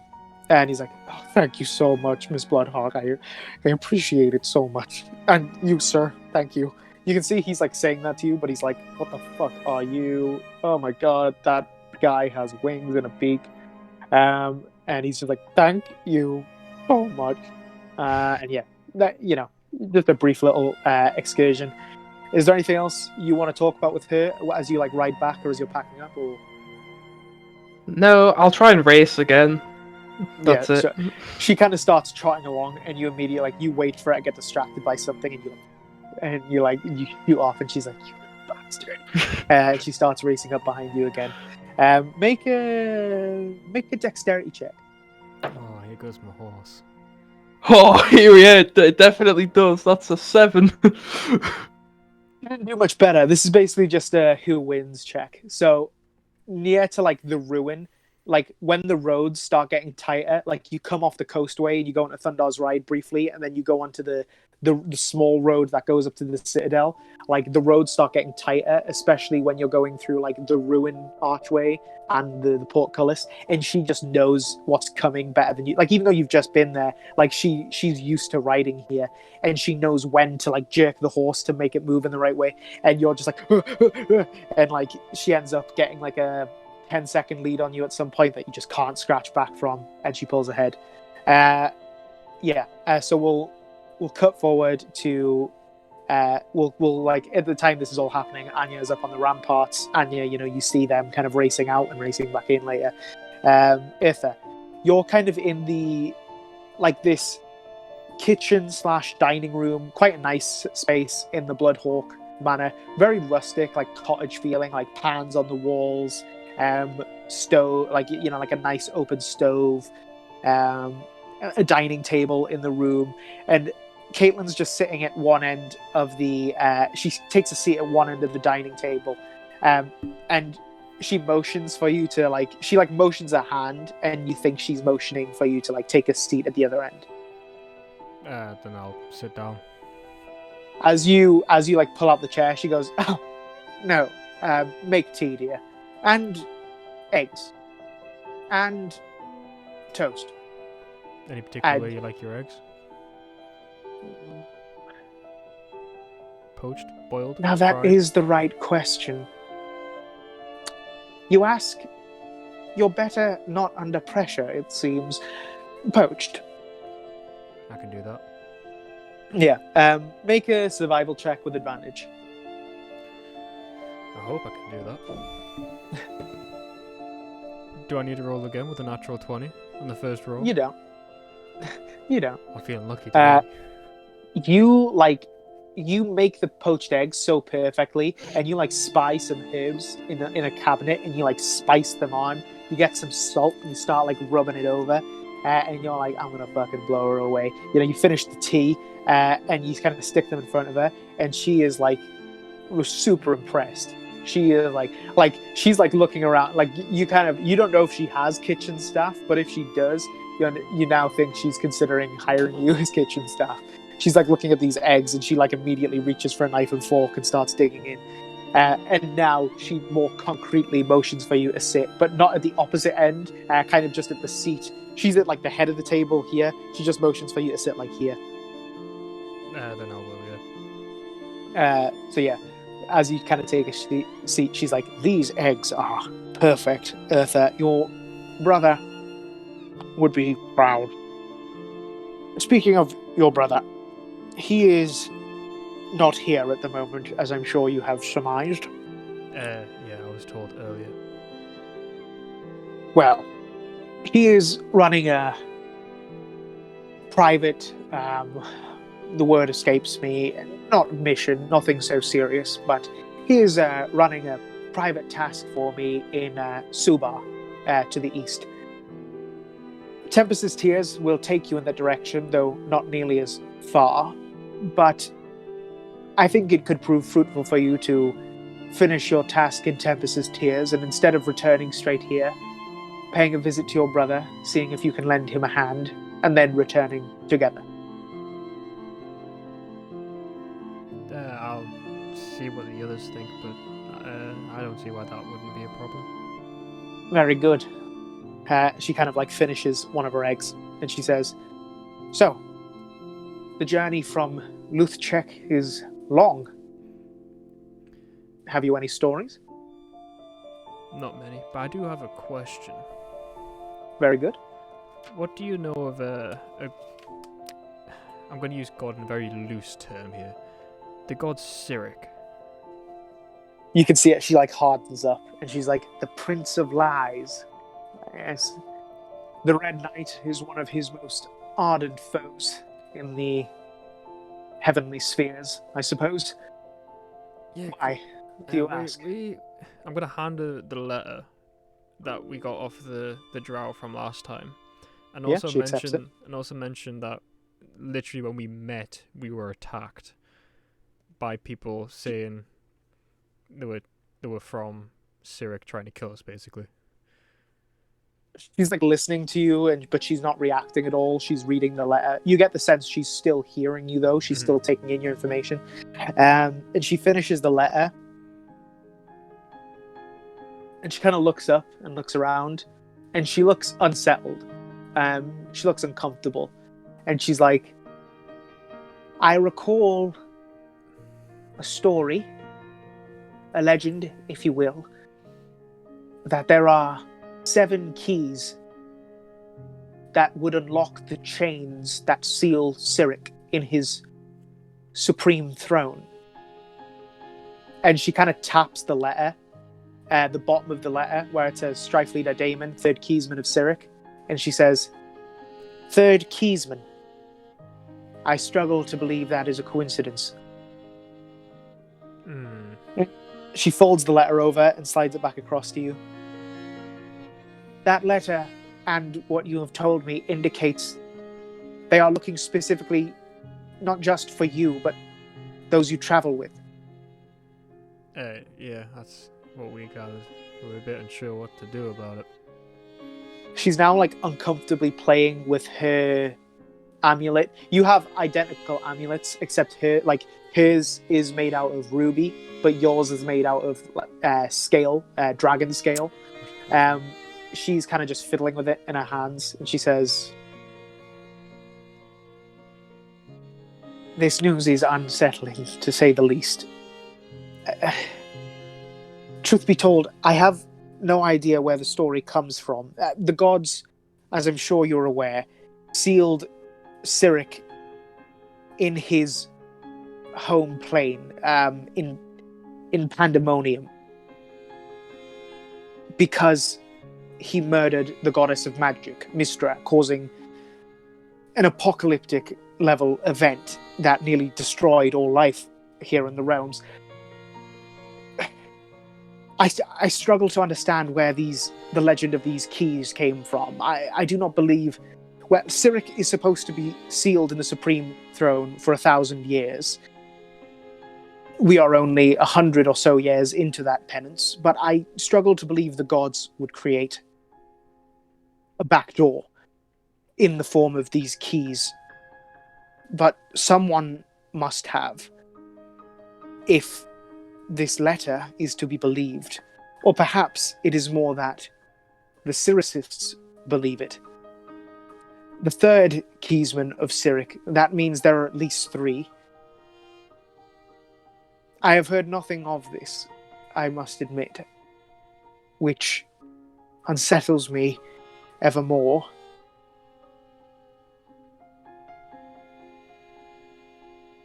I'm sorry, but I have... And she looks like deeply affected by this. You've got like this woman for a period of time was the Red Knight. Like for a period of time, the Red Knight possessed her body for like a while, like at least a year, if not longer. And so she looks like frustrated that she doesn't have answers that she should have. And she's like,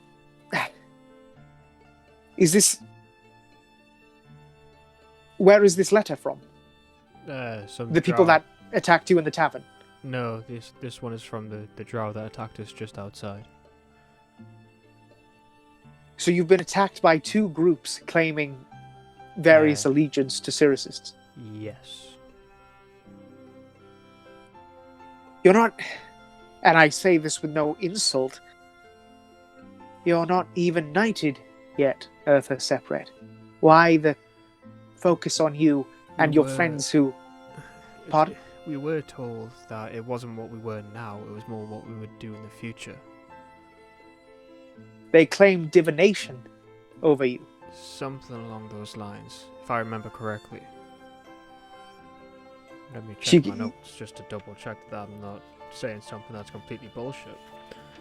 That's pretty much along the right. Like you, especially based on the letter, like you've never heard of this person, Strife Leader Damon, but he describes you all in like fairly appropriate detail. But he seems to not know your names. Like he was like he described me ugly. He called you awkward, which I think is true. I mean, ugly is also true. Ugly is also true, you gangly bird. And yeah, she looks kind of unsettled and she says, "What is it you said? It is not what you have done, it is what you will do." Yeah. She kind of stands now. She's finished her food and she takes like a drink of tea. She finishes that as well and she says, "There is an old adage that the children of prophecy rarely lead happy lives. I sincerely hope you are not children of prophecy." And she just looks really uncomfortable. She just looks like disheartened almost, with like a tincture of frustration. And she's just like, she almost like slams the mug or the tankard back onto the table in like that frustration. And she's like, "Is there anything else? Is that the only encounters you've had with people claiming allegiance to Cyric?" Can I do a history check to see if I remember anything? Because those are the only 2 accounts I remember. Yeah, I mean, you don't know any, but you can make a history check to see if you can kind of like pair anything else together. Yeah, no, I don't think I do. I mean, 10. 10. Oh wait, did we not get that information about the place further down? What was it? The southern place that literally worshipped. Ammon. Yeah, you did hear in Ammon. Well, Ammon is kind of like a lot more religiously. Like you're allowed to you're allowed to openly worship evil gods, in Ammon, which you're not really allowed to do. Like, if you walked around here like, hey, I'm in the cult of the devil, Asmodeus, people would be like, okay, I'm going to kill you, because that's, you're basically saying you're a mass murderer. So, like, but Ammon is a lot more religiously, I don't want to say liberal, because it's not really a good thing, but it's a lot more freedom-based, I guess. And yeah, so you pass that information. She just looks like she can't put two pieces together. She looks confused. She looks maybe like she can understand the concept, but she can't understand why they're going after you. Like, you know, like, because divination is, you know, like scrying, fortune telling, like, you know, it to get like a specific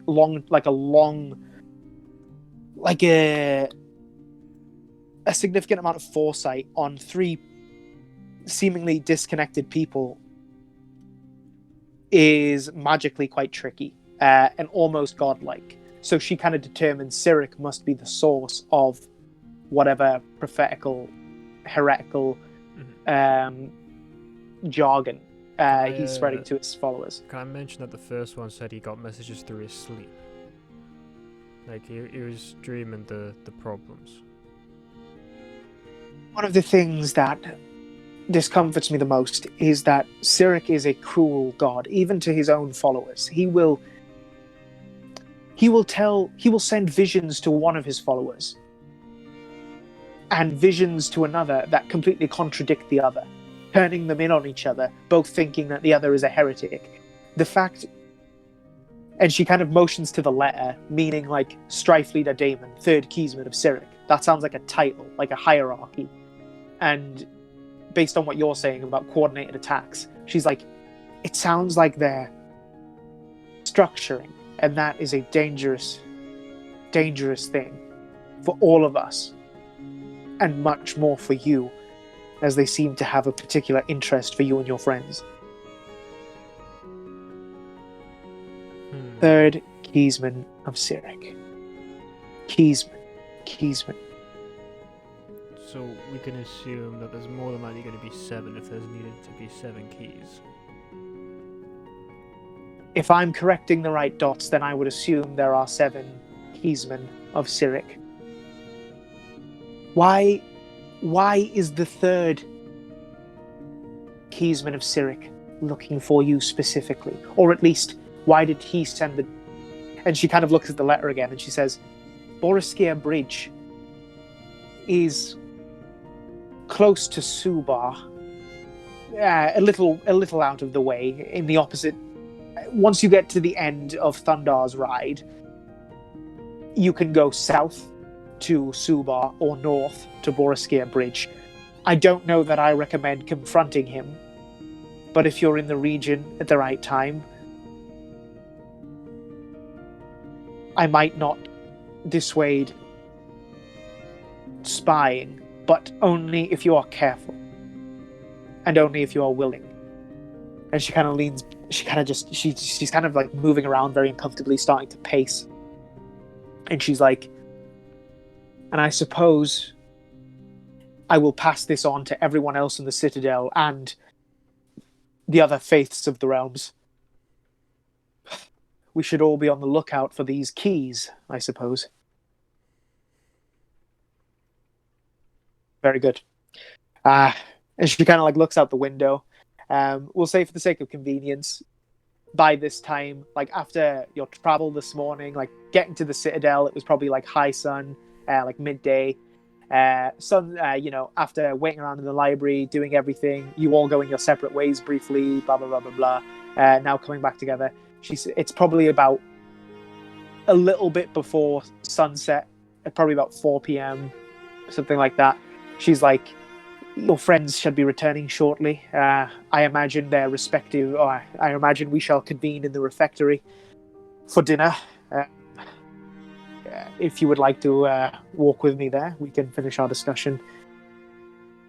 And she coming, like, leaving the estate like 5 minutes later. You can kind of see Anya, Uriel, and Verona up on the ramparts packing up. Uriel walks past you to go put the stuff away, but Verona and Anya join you. You walk past the central keep to the smaller building behind the large circular building. It's kind of these two buildings joined together. Half of it's like a residences where like people who aren't the Bloodhawks live, and the other half is like a refectory room, like a large dining area that houses like can sustain everyone in the Citadel. And yeah, Samura, you kind of ride up, put the horse back, give it to the dwarf stable master. You and Saria reconvene. So now you're all in the refectory. I'll see. So you guys are probably at a kind of imagine like, you know that I don't know a lot about Harry Potter. You know, like that big dining room in Harry Potter, like the massive long dining tables. It's more like that. So you don't have like a table to yourself, but like you have like the bottom of a table to yourself. The Bloodhawks aren't with you. They're like at their own. Like they have like a table in like a princely location, like a head table, a smaller table where they all sit. So yeah, you guys can quickly discuss if you'd like to discuss anything. Yeah, I'm going to bring up the fact that I mentioned about our little problem that we've been having so far on the journey. And just say basically that we're basically in the shit here. Even someone who has divine knowledge can't help us, so we might be fucked.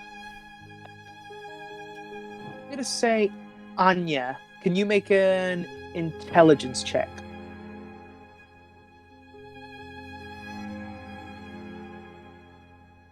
Really low. Hang on. 6.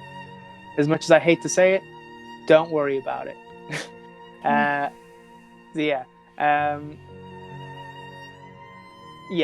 So you pass on that information. Does anyone have anything they'd like to say?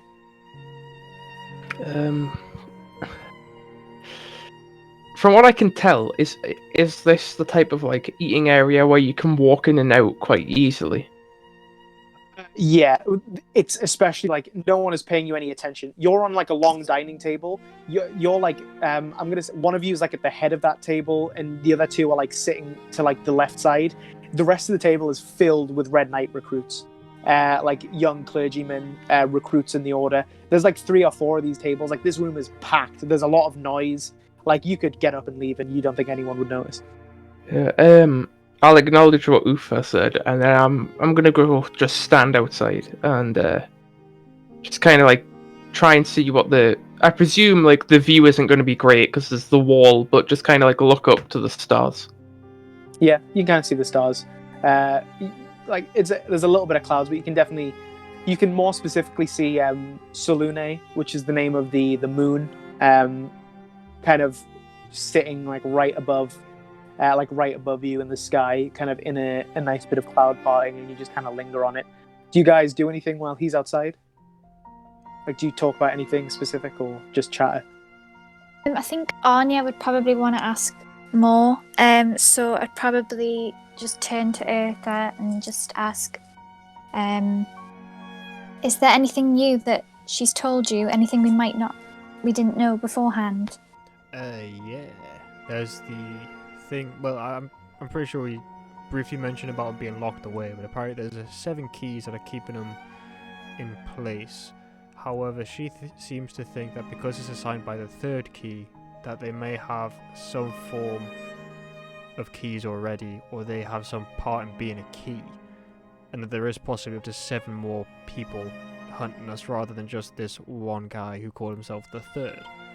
It could be a maximum of 3 at the moment, and we're not important to get the first guy, but at the moment, I'm going to assume, she's assuming, don't know if you are, that there's at least 7, I want to say captains, or at least captain rank, hunting us. They might be higher, they might be lower, but at least high-level people hunting us.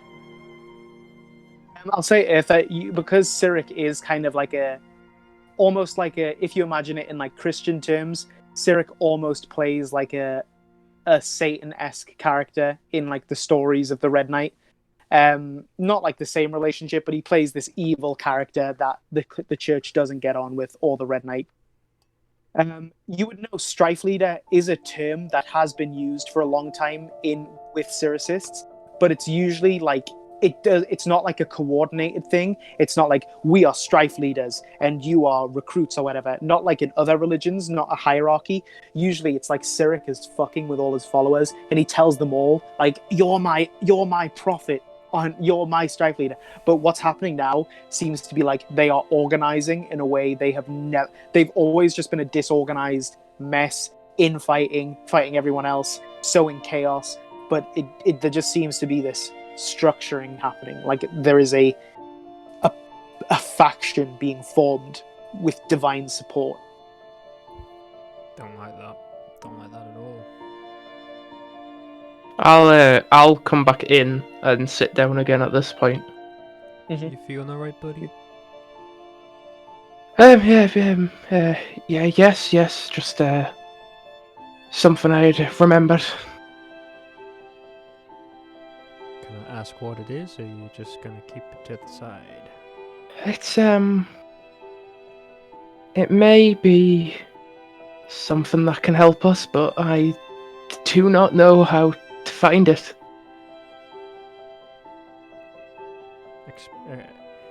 Explain a bit more, whilst I quickly look through my spells to see if I have a certain spell I am thinking of. Mood. The reason I went to Baldur's Gate is obviously to get to Candlekeep, and the reason I'm going there is to try and find something on the gate to the west, because I do not know where my father went, but he always said if he can't be found, go to the gate of the west and meet an old friend. He was a powerful spellcaster, and if I'm honest with you, I'm scared for him, and after that Sierra, I'm scared for us. Samaraw's like nearly crying at this point. Like a kid. Yeah. Can I do a history check? Because obviously I passed through Westgate to see if I remember anything like powerful wizard or an Aarakocra or anything like that. Go for it. Yeah. I can't see it. It's in my book. Oh boy, that's another 10. History is not my strong suit.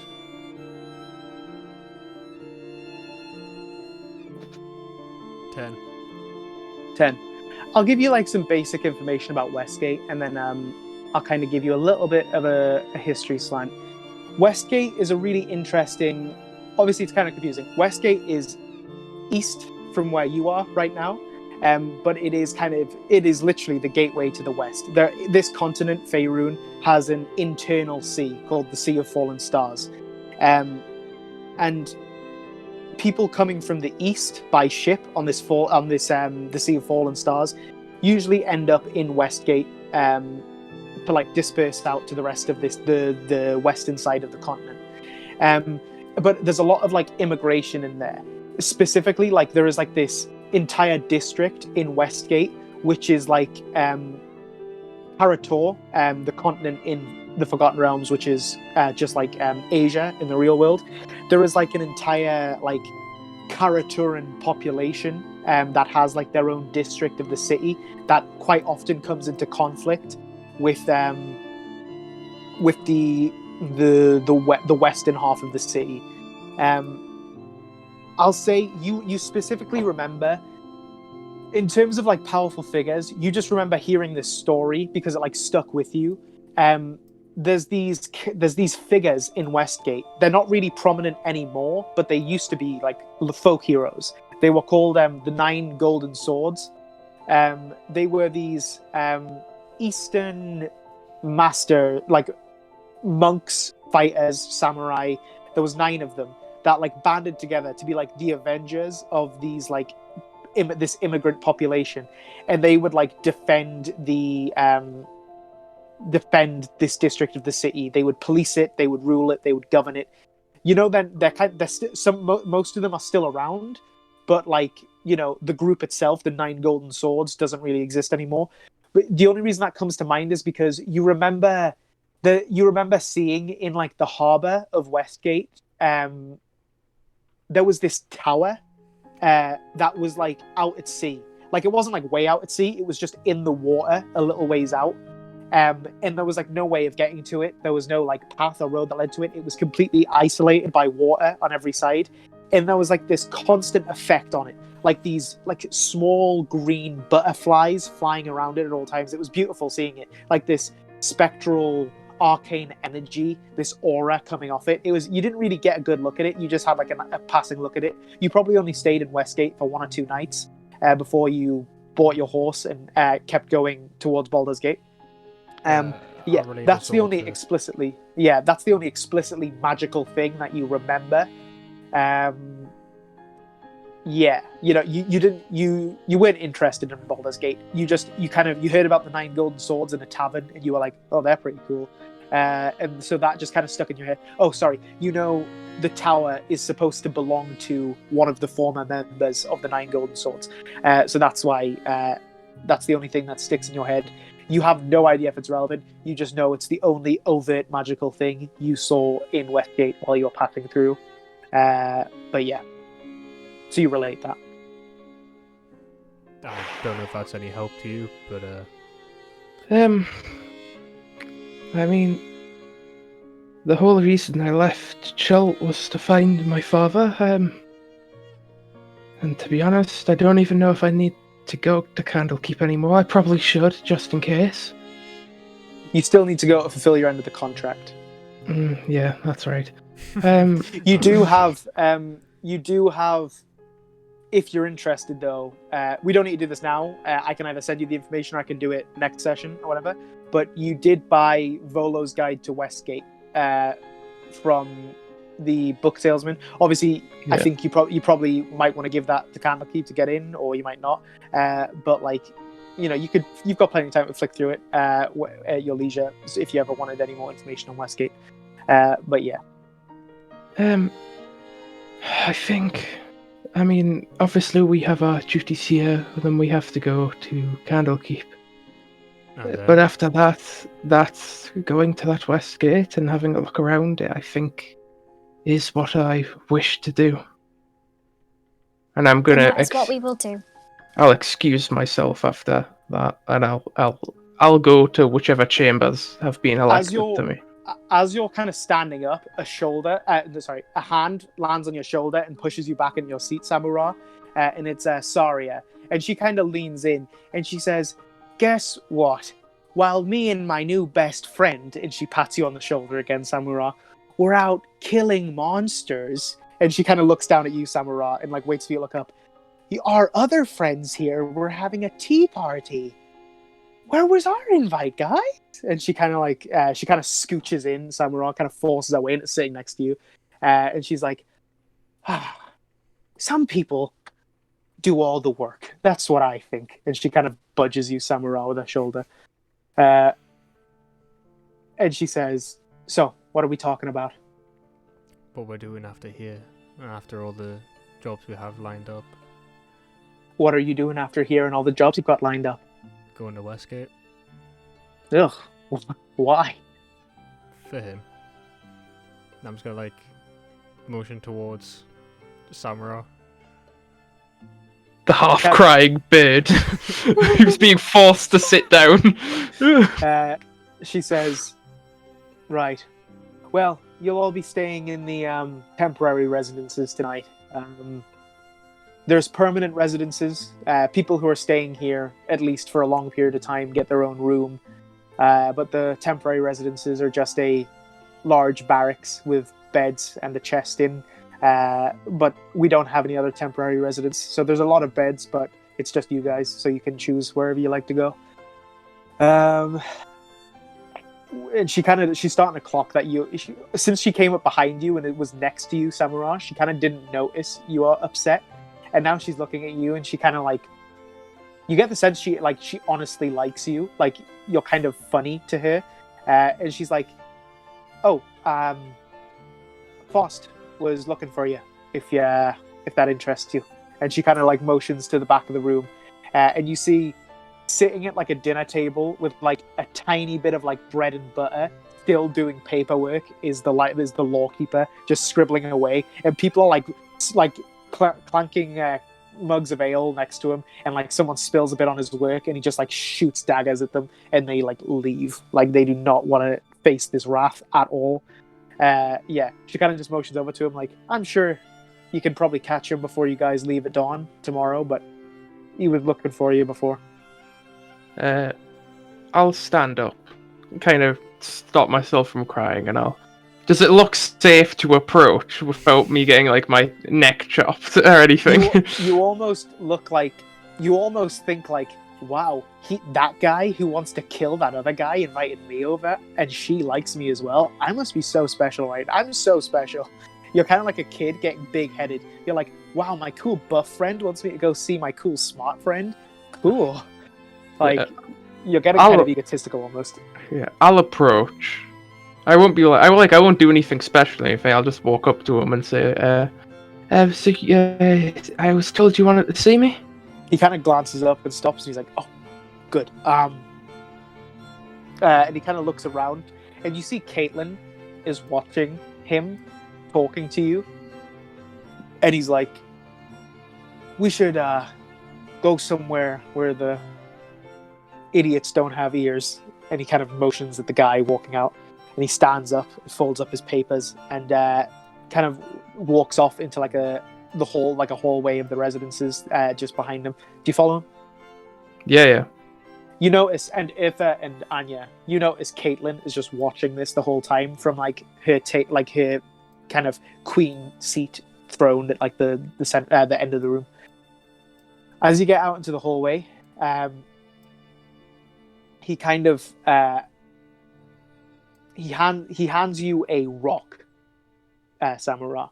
It is just a stone, like a smooth stone. And do you take it?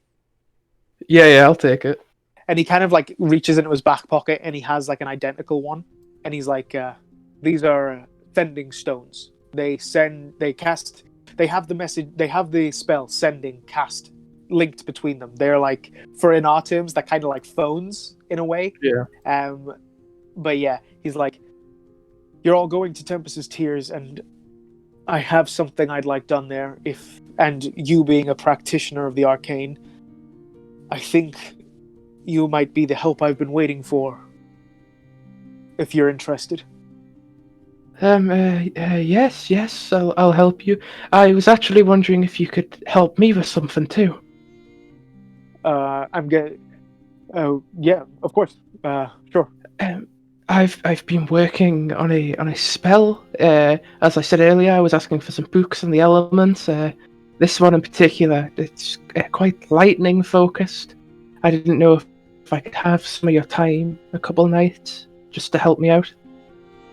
That sounds perfectly reasonable. He looks down at like a timepiece on his belt, and he's like, since you've already done some work on the time today, I'll say if you sacrifice like another hour, I'll let you take the money cost off, reduce the thing to go quickly workshop it with him while he just kind of explains some core concepts of the process to you. And he'll just kind of tell you. He doesn't give you a lot of information. It's why he gave you the sending stones. The only thing you can kind of glean out of him is there's something in Tempest's Tears or at Tempest's Tears that he wants you guys to find kind of on the side. Right. And it's at this point, Irtha and Anya, you're kind of talking with Saria, Chatter.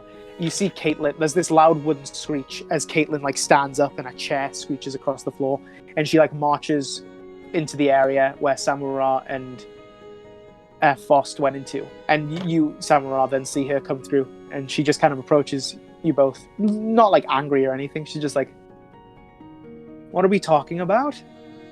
You've left the festivities? And Fost just goes like, I'm just helping the boy with a spell. You know us magicians. And they're both looking at you, Samura. Yes, I asked him for some...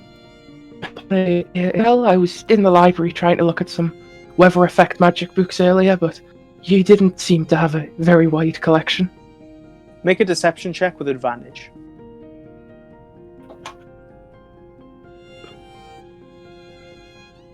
So that is bada bing, bada boom. 21. 21. She just kind of like, her eyes just kind of linger on you for a minute, and she goes, very well. Have a good night. And she kind of like, she almost looks a bit like, the look on her face is like, darn it. Like she thought she caught someone doing something they shouldn't have been doing, and now she thinks she's wrong, and she turns on her heels and returns to her place. Unless, does anyone want to talk to anyone else? Caitlin, Saria, Uriel, Verona, anyone? I got nothing. Cool.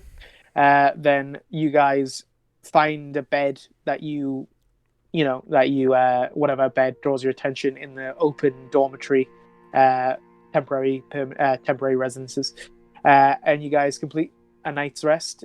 You should all still have your health and spell slots, but yeah, and we'll end the session there.